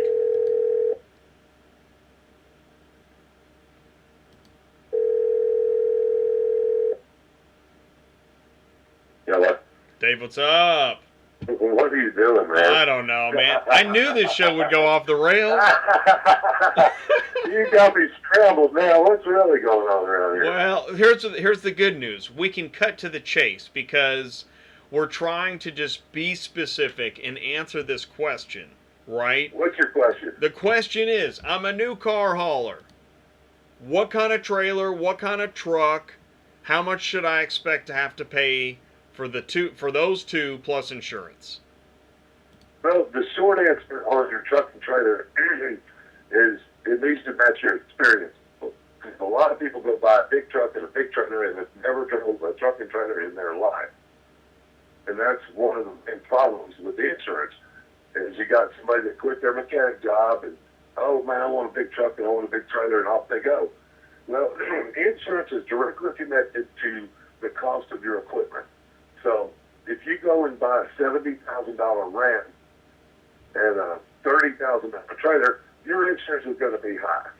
You can figure on spending $22,000 a year, maybe $1,500 a month to insure that, because the way the insurance works is it's directly connected to your liability. Like for myself, I'm driving an $85,000 truck pulling a $36,000 trailer with $400,000 cars on it. Well, what's that cost? Well, there you go. So if you're buying a 2-car trailer, you're pulling it with a 90 model trailer. Your trailer costs $5,000. Your insurance is going to be cheap because it's directly connected to the liability that they have. So that's the short answer on that. If you want cheap insurance, don't go spend $200,000 to get started. And your trailer, I like a 4-car trailer. I know. They're stable. Right. And they make money because you get paid by the mile. So if you got a 2-car trailer, if you had a 4-car trailer, you're going to get twice as much money. So they say, well, I want to buy a cheap trailer. And they go spend $9,000 on a cheap-ass trailer, and that's what they got is a cheap trailer. It lasts maybe 2 years, and then they're going to go buy another $9,000 trailer. And it's going to last 2 years, and then they're going to go buy another $9,000 trailer. Well, if you bought a good trailer to start with and go on and spend a little money on, you're not going to have to replace it. My trailer, for instance, there's 80 model Wally Bows out here running around in the same condition mine's in. So well, and how much is that? I mean, how much should you expect to buy, let's say, your trailer?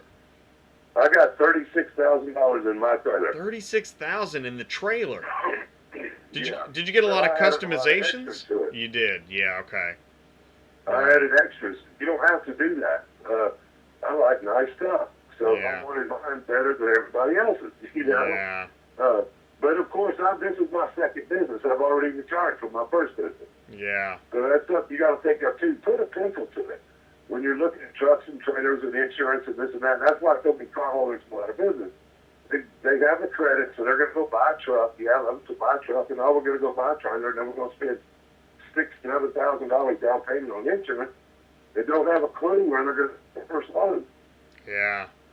Yeah. So think about, where do you want to go? How far do I want to drive? Do I want to drive across the country, or do I want to be home every night? Well, put a pencil to it. Do you agree with, in the budgeting, so I'm flipping around in my auto transport business startup blog post, I had a car hauler recommend that really to really start up a solid car hauling business, you could be looking at $100,000 setup. Do you? Yeah, and I mean, it seems like, talking to Dave, even if we just did like a 3-car flatbed, we're at 50 with our truck, trailer, and insurance. Right, and you need to like stay in your experience level too. You know, if you've never pulled 20 or 30,000 pounds, well, you know, think about that, because there's a lot of rolling mass there, and that's where all these accidents come from. Is these boys are running. They forget that they're rolling down the road at 30,000 pounds, and they say, "Oh shit, there's my turn!" Boom, over on my side. Oh man, what happened? Well, you forgot that you weighed 30,000 pounds, and you're doing 60. And that's you got to think ahead. I wrote down. You gave me a list when we were on the phone. You've got You got braking distance. You've got weight distribution. You've got height consideration. You're turning. You're loading. Thinking about where you're going to end up on the road. Your CDL. Right? There's so many factors, like you're talking about. And that's directly connected to your experience level. You know, it's you don't understand rolling mass if you've never had any rolling mass. You know. And that's what you are. You're rolling mass. I mean, I'm rolling down the road right now with a 9,000-pound truck and 2 Audis that weigh, shit, I don't know how much they weigh, but they're heavy. Well, you got to think about that. You know, you need at least 1 second for every 10 foot of vehicle that you're driving. So if you're driving a 60-foot setup, you need at least 6 to 7 seconds behind the car in front of you.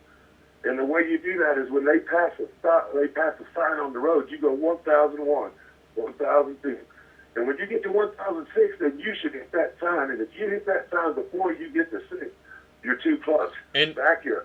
But and now you've got the frustration, which just is, I mean, you add it to the litany of things, is the frustration of people not respecting that braking distance, swinging out in front of you, right? I mean, how do you cope with all the frustration on the road?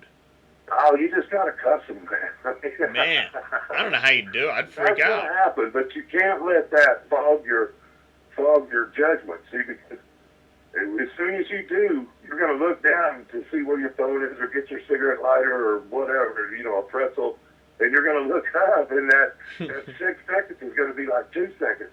And it takes a second just for your brain to, or a half a second for your brain to realize that you actually need to pick up the foot and put it on the brake. It's a a reaction time there. First, you have to realize what's fixing to happen. Then you have to act on it. And in that time, you're going to eat up 2 seconds of your 6. 1 second to realize everybody's stopped, and another second to get on the brake. So then you only have 4 seconds left to stop. Well, if you're 3 seconds too close to start with, how's that going to work out?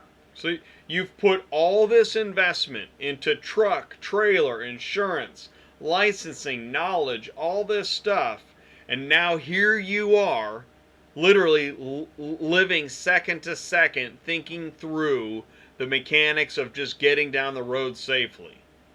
You got to. Man, that's intense, man. If you want to be successful, you've got to. That is I am intense. 51 years old, and I've never been the cause of an accident. And I've only been in one in my whole life. And that's because I pay attention. You got to pay attention. Man, I don't know if I'm that focused. Yeah, you are. Something you was showing, something I don't agree with. You kept showing that 6-car trailer being pulled by a Ram. Now, a Ram is a bad truck. If you want to pull something, you buy a Ram. Because an inline 6-cylinder will work way further and way longer than a V8 diesel. It's a proven fact. Yeah. But when you got to pick up your weight, those 6-car trailers, you need a tractor. You need a road tractor. Don't go buy no damn Dodge 1-ton truck and then put a 6-car trailer behind it. So you're talking about this Infinity trailers right here, right? Yeah, that's too much trailer for a pickup truck. And I'm surprised that they're hauling a 6-car with a pickup. And I think that there is moderate debate on this issue on Facebook. Well, those guys, most of them are experienced. Because a subcountry trailer like that's going to cost you 35 to 40 grand. But that's almost like a misleading advertisement, right? I mean, you should, if you're 5 or more, shouldn't you have a semi? I mean, in general. Yeah. Right. Your tow vehicle needs to weigh, not more, but you got to have a little ass. You know what I'm saying? Like my truck weighs 11 pounds. It's not that kind of show. 40 pounds. Yeah. Well, no, I mean, and you've got, like you said, I mean, your truck, you've got a customized truck. You have a 4-car, and you got a pretty beefy truck for a 4-car, right? You gotta have. I mean, I'm going across the scale at 40,000 pounds. Today, I went across the scale at like 38.7. You know, a 1-ton truck is not designed to do that. Yeah. Now, I ain't saying that it won't. I'm just telling you it's not designed to do that. Just because it will don't mean you should. Well, and that's the thing, man. When you see, like, with the hot shotting, with some of that really heavy construction equipment, and they're pulling it with a pickup, oh my goodness. Yeah, you got a lot of liability. I'd freak out. If you did get in a crash, a lot of times the attorneys could prove you negligent. Man. Because they'll pick that thing apart. Oh, yeah. They'll take the hitch apart. Most guys pull trailers with the 26,000-pound hitch because they don't want to spend the $800 it takes to get the 32,000-pound hitch. Right. They say, oh, shit, that'll work. Yeah, it'll work until an attorney picks it apart. Yeah, which... Says, well, it looks like you were pulling 30,000 pounds with a 26,000-pound hitch. And you're negligent. Anybody that doesn't know, if you end up in a legal situation, they will go through every nut on that trailer to find out it's your problem. Absolutely. They'll prove you to be negligent, and then they'll take everything you got. If there's anything that I have learned as like a gift, like a side knowledge gift, it's what attorneys will do given the opportunity. They will go places you never thought of.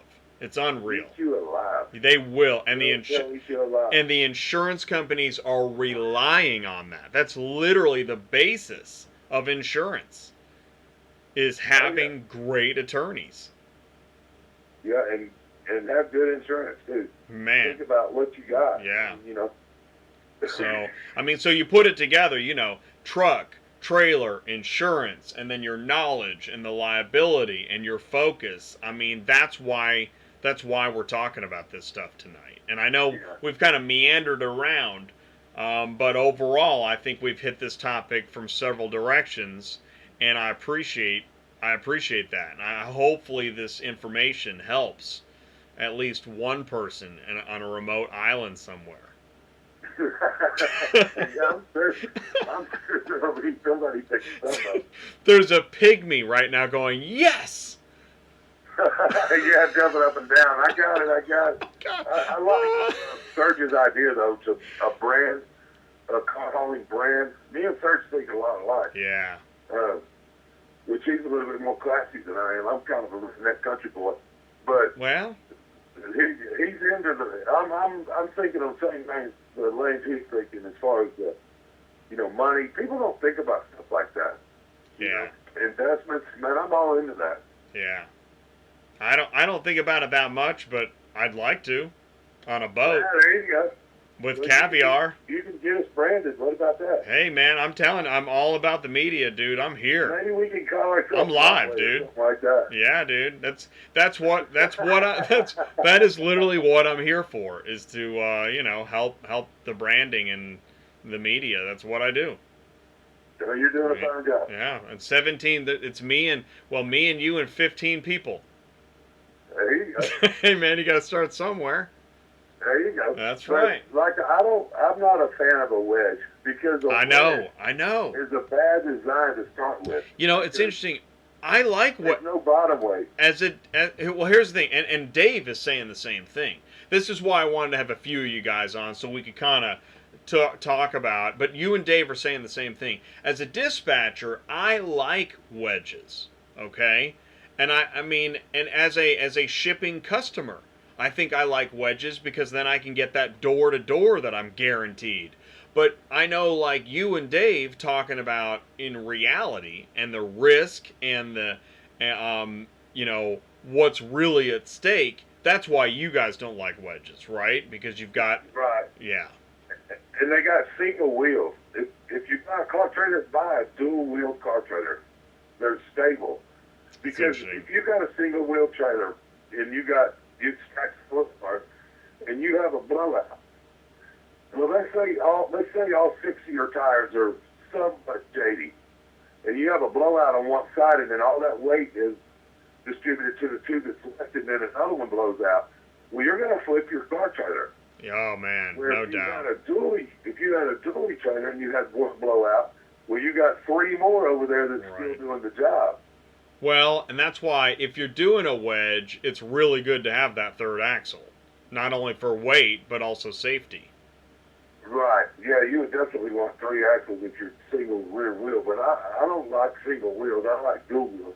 I'm with you. Took over hydraulic brakes. It's a really good point, and that's why super truckers don't consider wedges, real car haulers. Nor what? No, they're not. They're not. Like, Yeah. most people pulling wedges don't even have a CDL. Well, from my perspective, from what I've learned, you should have it. It seems to me everybody should get a CDL, even if you don't need it. If you're going to make commerce, if you're going to make money on the Yeah. highways, you need a CDL. And aren't there? I think there's some state laws that actually say that too, but I couldn't quote scripture and verse See, on they that. stay under the weight. They stay under the weight by Yeah. buying that cheap Well, $5,000 trailer. let me tell you something. As a dispatcher trying to stay under that weight, it's painful. I've tried it. It's horrible. I'm like, okay, well, great. So we got room for one more smart car. So all we can look for is smart cars. Awesome. Well, you're insured in case if somebody got into a crash. Say you loaded them and they got into a crash, and you didn't have insurance cover what they were doing. They could actually name you because you're the one that loaded them.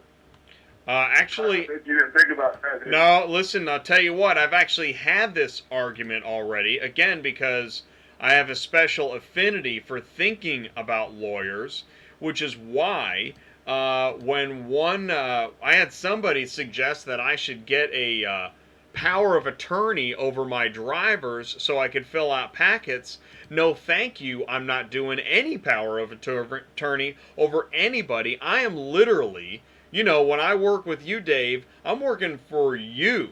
I mean, I'm not. nothing goes through me. There's no name of any business. I don't even know what a business name is, right? Right, because I am not going to be on any hook. I'm just a dude on a phone. Dude on a phone dispatch. But you know how they are, though. What? I believe me, I know how they All they are. would have to do is say, well, my dispatcher told me to load that, and then boom, the attorney got 90 days to name anybody they want. Well, And then there you are. listen, you could See, take a my... lot of people don't understand Hey, insurance. you could take my deposition, but it's your company. Well, I'd be happy to take a deposition, man. I think they got pretty good coffee at those places. Oh, Yeah, you're right. I know they do. So, Hey, man, they got Flavia and all those fancy machines. that's maybe a hyperbaric chamber. We'd all be happy. Yeah, let's do it. Have a bear claw and stare out the window. That's right. Yeah, that's right. So, hey, before we end this, what's the story? Tell the story today. We have to tell this story. We're not going to name any names, but Oh, that Audi's still sitting there. Okay, well, this is the short on it. I picked up an Audi in Alabama today, and when I got there, the guy said, what about my car in Lexington?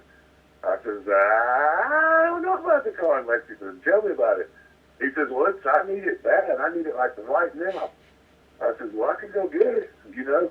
And if it's paying right, he said, well, I think it's paying about $700. I said, well, man, I'm going to be up there tomorrow. I said, I'll bring it back to you. I said, hold on, let me get my dispatcher on the phone, and we'll see what he thinks about it. And then I called you, and it turns out that he's paying $700 to move this car, and they got it on Central for $3. Yeah. So I here, told him, I said, well, that's why your car ain't moved right there. I said, I'm getting $600 to move that one right there. I'll I pick. said, same car. So I'll pick up the baton here. The reason you ended up at that dealership is because I booked a car for $450 and $400, and then I don't know how, but we got a third one above $500. Right? I mean, those are good rates. He changed it to $600. $600. That's right. Those are good rates. $600. But now those aren't all together, but that's a back and forth dealer swap. We got good rates. And this guy, he's paying in that range, but guess what he did wrong? He hired a popular broker, a broker we all know by name, a broker that gets plenty of flack. And here's another example where he's given the broker $700, the broker posted on Central for $300. And after we had the conversation with the guy, and I said, you can't name me, my goodness, but I looked at Central Dispatch and said, well, no wonder it's not moving. You're only paying $300. And it's move a brand new car. And as soon as we got off the phone, the broker raised it $100. Still keeping $300.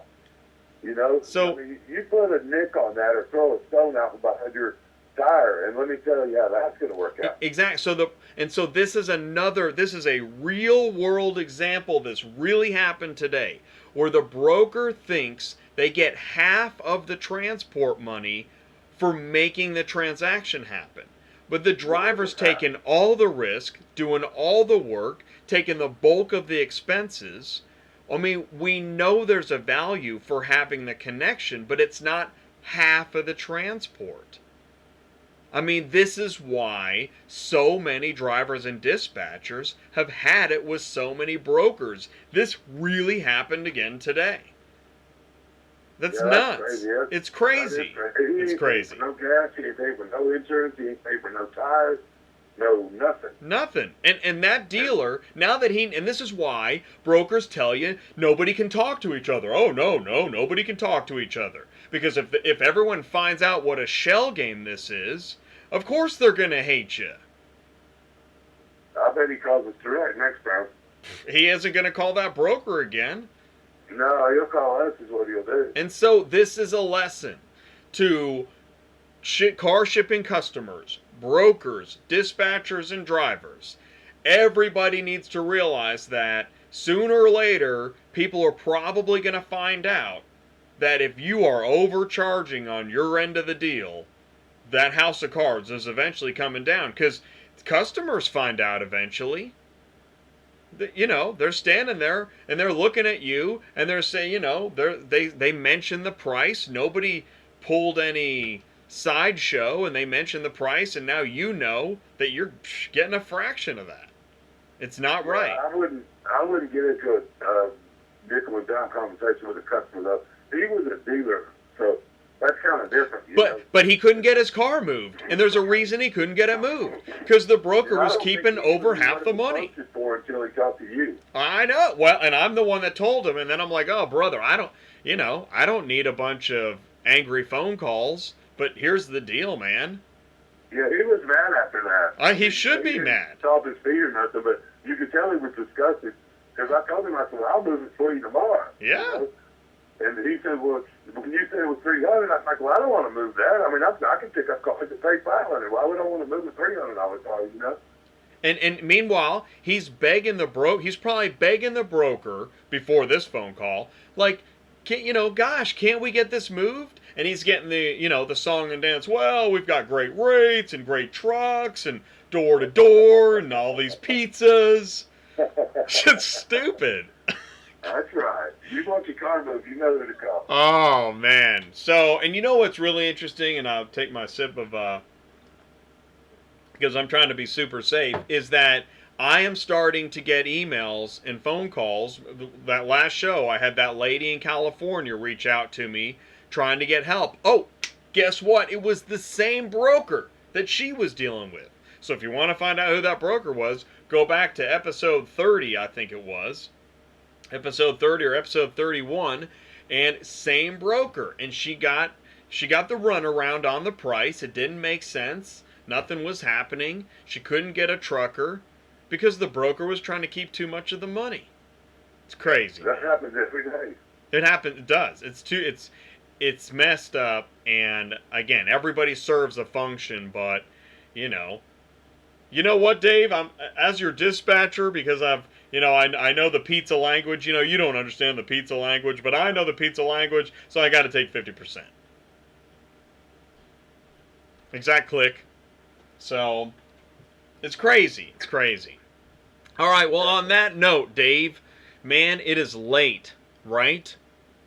Yeah, I'll be up in the morning headed north. Exactly. With some of the, eat and take a shower still. Yeah, right, and you'll have some of those decent paying cars. Well, tomorrow should be a good day.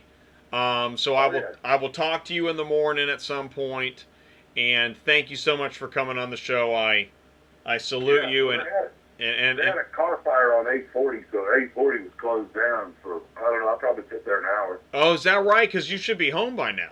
Or, well, you are home now. I'm home now. Yeah. I'm home now, but I got home an hour later than I wanted to because of the fire on 840. Okay. Here we go. Hey, Roxy Auto Transport says, we need more videos with Dave and the Wally Mo. I'm telling you, Dave, you got to come out to Kansas City, and we got to do that belly loading video. It's going to be awesome. We need some more of them $600 loads. Yeah, we do. Well.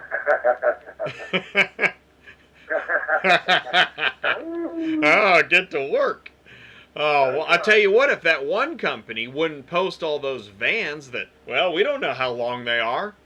I can't book that. Comment on that. You know what Dave said? What Dave said is right. If you can get a long, low trailer, I think you can actually make more money than if you got a high short trailer, because you can carry them high dollar loads. Where like on my trailer, I'm a perfect car trailer, but not so much for vans because it's such a big trailer. Well, and there's a lot of vans. I mean, it's amazing how many Sprinter vans move.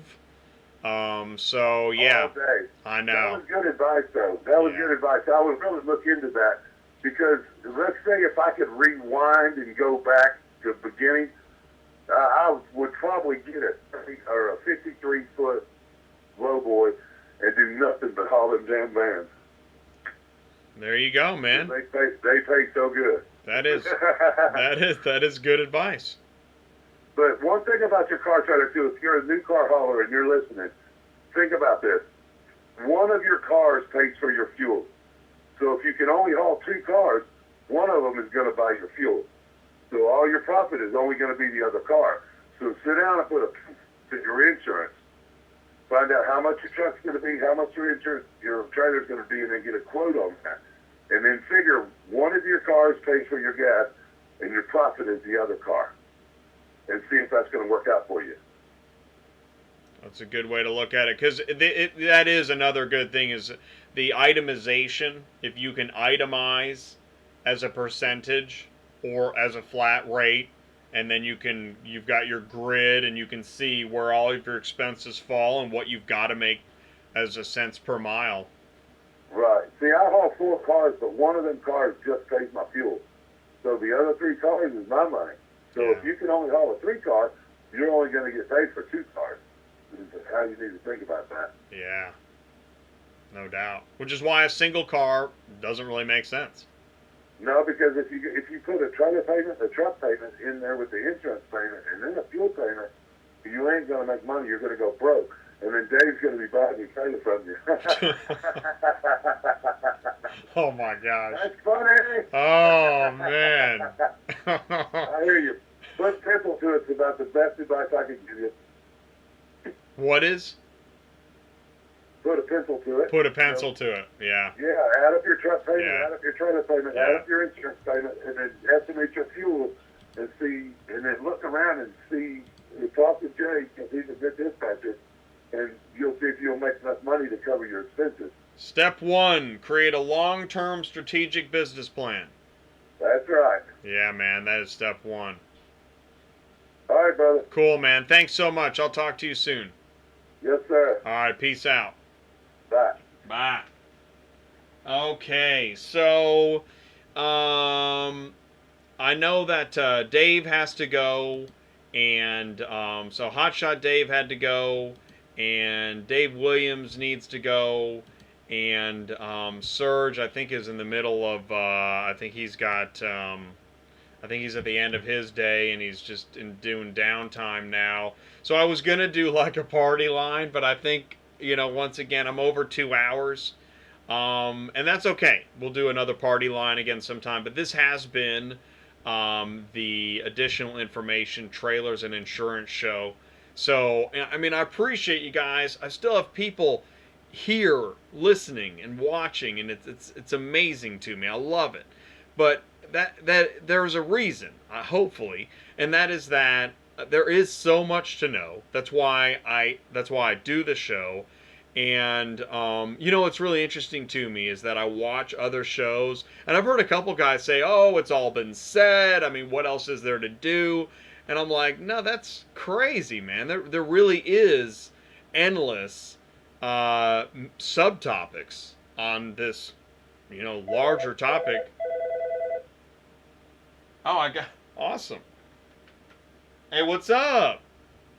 Hey, what's up? I'm still awake, man. Dude, it's just me and party line. It's just me and you on the party line. Well, what I was gonna do was, I was gonna do my first. Thank you, Mike. I was gonna do my first group, like, conference call. Yeah, you gotta do that. But Hotshot Dave had to go, and Dave Williams has to go. I mean, it's late. He's in Tennessee. It's 11 o'clock. I know he's going to get up early, and I know he's got stuff he's got to do. You know how that goes. Like, that's. Well, listen. Yeah. Let's bounce some ideas around. How should I say? I think where things are headed to with our encounters, with our activity, with our collaboration. Yeah. I think things are headed to like a car hauler camp, and maybe like car hauling seminar. Yeah. You know what I mean? Yeah, I do. Actually, I totally agree with the seminar. I definitely see myself as part of the seminar. Maybe we could do like a weekend a seminar thing, maybe in Florida, I'm thinking, huh? Well, and then, that's a good idea. In the evenings, go to the beach or go boating a little bit or something like that. I definitely have a +1 for that. I think we need to do that because in order for us to build a team, build a kind of a family of car haulers. Right. You know, we need to work together. We need to hang out together. We need to conspire together, and that's. Oh, and I tell you what, I definitely know. Do you know about Auto Transport Everything and Ziggy Keller? Because I got a hunch that he would be a part of this. Do you know Ziggy? No. Oh yeah, But he's on your radar. Is Ziggy Keller? He created Auto Transport Everything, but you know it's a work in process. He also created IATA.biz, which is an association, the Independent Auto Transporters Alliance. He launched it at the beginning of this year. So this is new, and Auto Transport Everything is growing, and I know that there are more like me and you that want to see this kind of seminar, you know, car hauling family community grow. Hotshot Dave, right? yep. Yeah. There's more. So I'm with you, man. I'm there. And I mean, you know, Florida's great too because there's a lot of brokers in Florida. So, okay, let's set a date. When do you think is realistic for at least you and I to be available Well, for something like that? right now I'm available in Kansas City. And Anytime. so in the future, I mean, I would honestly talk 2019, 2020. I'm not a pessimist, but 2018 is not realistic for me. All right. Okay, 2019. But I want to say this: when do you ever come to the Midwest, or are you on the East Coast? I've been sticking to the East Coast. Yeah, saying that's the thing. We kind of do that, but we don't. Okay. We don't have to be. Vacation. We don't have to be. To get, we don't have to be physically in the same area to do this. that's true. We don't.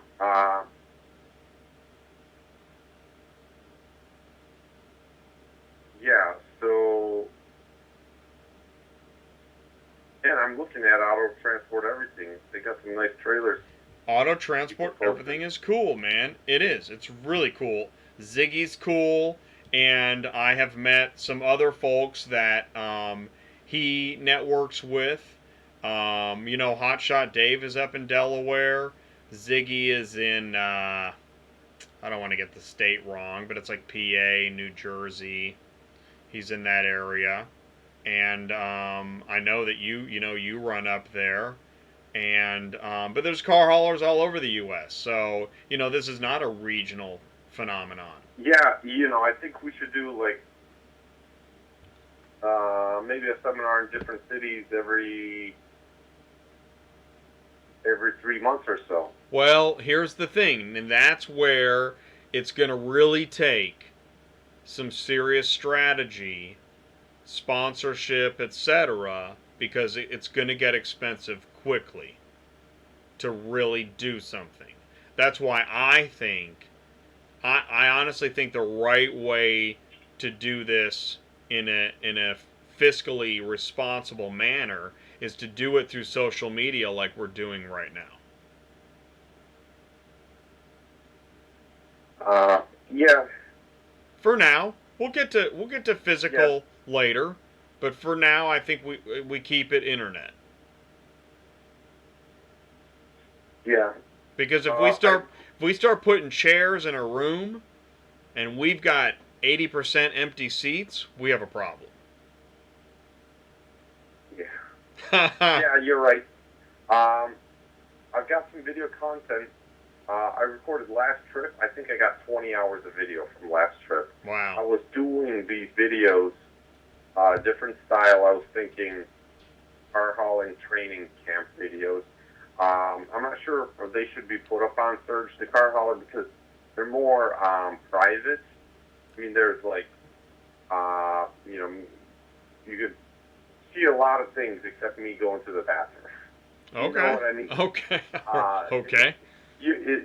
I mean, a lot of things have to be edited out, or they could be left in there. But there's stuff like, I mean, it's not real like sensitive stuff, but there's like me going into the wait station and getting a ticket, and I have all of that on video. Right.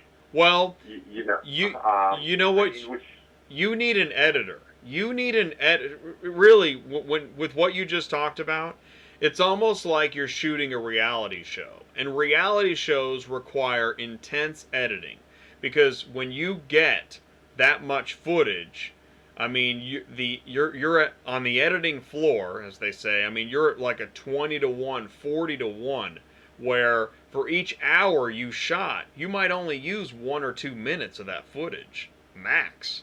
So you need somebody that can edit and go through that footage, which this is where, you know, you kind of think, well, maybe there's like a college kid or something that I can hire, you know?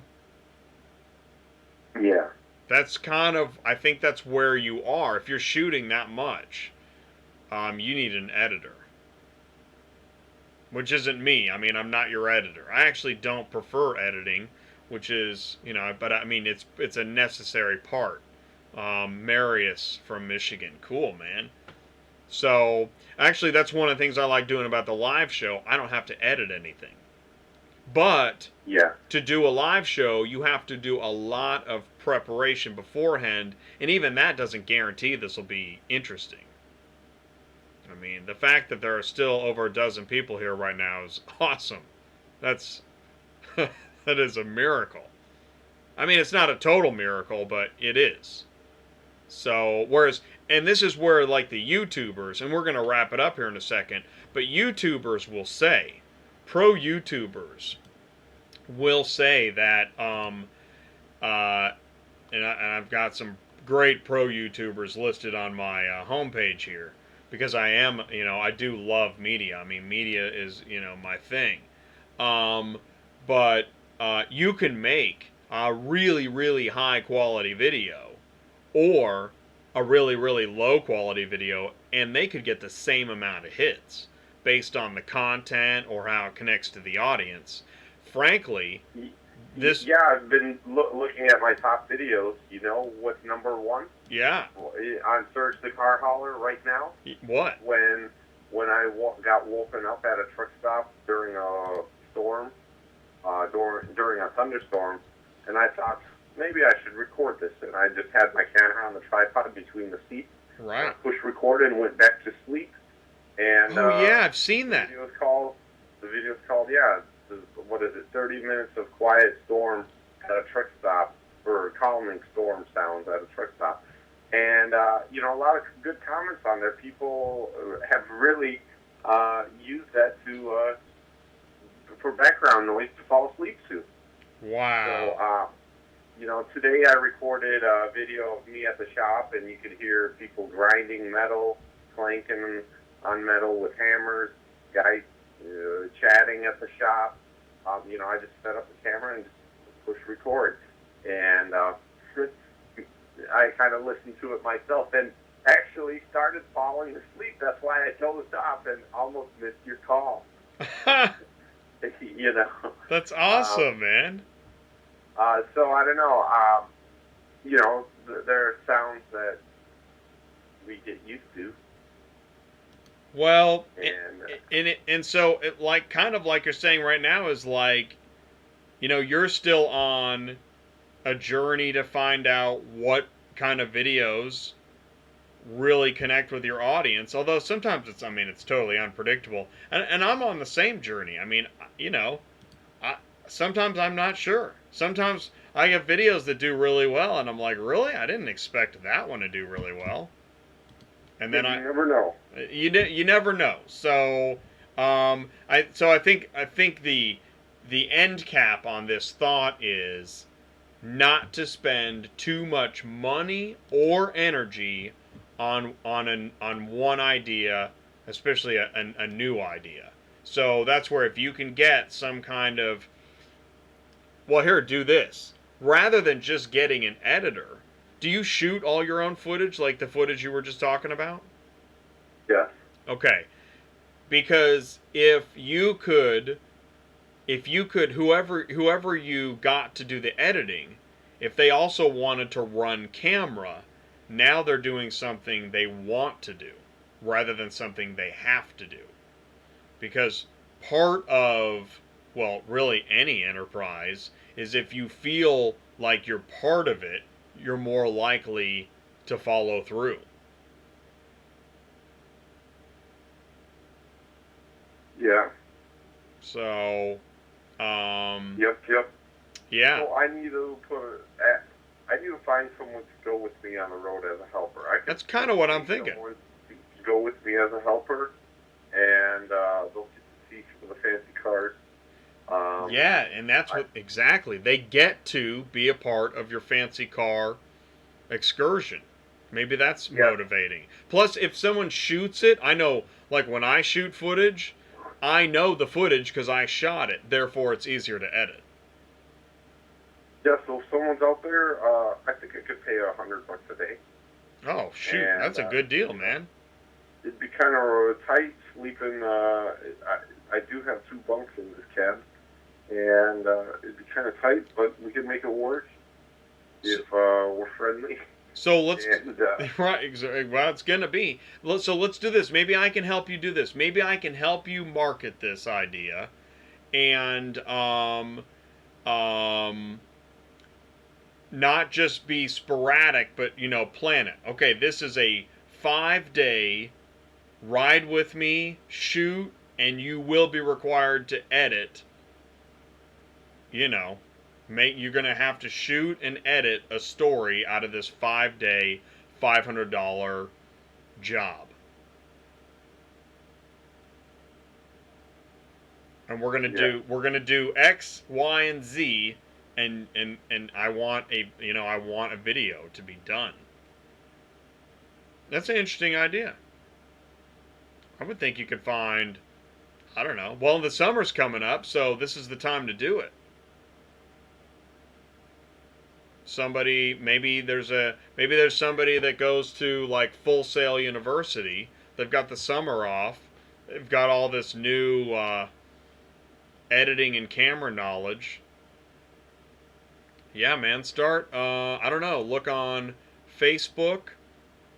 Let's make you an ad, and you can post it on Facebook and, I don't know, Craigslist. I don't know. Let's do it, man. Let's talk about it. Great.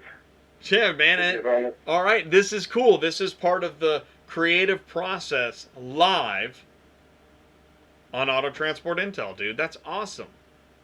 If anyone's out there, send us a message. Yeah, man. So let's do this. Let's talk soon. And but for now, I'm gonna wrap up the show. But thanks for being part of my post-show party line. It was just me and you. The post-show after party. The after party, exactly. Where we drink hydraulic fluid. Yeah, dude. I've noticed you have that champagne glass. Do you keep the champagne glass in your truck? Yep, and I keep 2 in my backpack, man. I don't know, just trying to car haul first class. Who says you remember that old Will Smith, Fresh Prince of Bel-Air, drinking orange juice out of a champagne glass? That'd be all right. I don't, but I don't, but I appreciate. It's cool when you drink your vitamin water out of a champagne glass. It gives you that, like, what's he doing? What he can't, but can he do that? And that's healthy. That's good. Yeah. It's kind of like driving to work in a different way. It just, whatever you got to do to expand your mind, you probably need to do that. So I think by drinking out of a champagne glass, you're expanding somebody's mind. That's awesome. Or you're freaking somebody out. Either way, it's good. That's the only way to combat the Matrix. Yeah, Okay. All right, man. That's it. Drinking my Candida cleanse tea. Exactly, dude. And then one of these days, we're all gonna do the hyperbaric chamber. I'll tell you that. That'd be definitely be a way to get people to show up to the seminar. At least it'll get you there. Yeah, it would. All right, Jake. Yeah, it would get me there. Okay, man. Well, you have a good night. You too, man. Thank you so much for your time tonight. Bye now. All right, peace. Okay, man. Wow, I can't believe there was no reason to make this show this long. So it's inexcusable. But it did happen, and it is time to do the wrap up. I need to start up that car hauler, and so let you guys get on. Yeah, man, it's 11:30. That's insanity. So let you guys get on with your evening, or whatever is left of the time. And I can't thank you enough for joining the show. And I'm 2+ hours, and now I'm asking for likes and comments and shares. But you know the drill. I'm always asking for that. So thanks for tuning in. I really appreciate it. I don't even know what I'm doing next week. I got some options. Folks I need to talk to, folks I want to talk to, topics that need to be covered. And then by the end of this month, Mike, we are going to do car hauling dispatching training part 3 of 3, the final episode of car hauling dispatch training. And it basically, it's upper level strategies and techniques of dealing with all the problems that happen in car hauling dispatch. So, you guys, thank you so much for joining me once again. I will see you next Tuesday at 8 o'clock. Make sure you tell everyone about the road check happening in a month. And here comes the car hauler. Guys, I'll talk to you soon. Take care.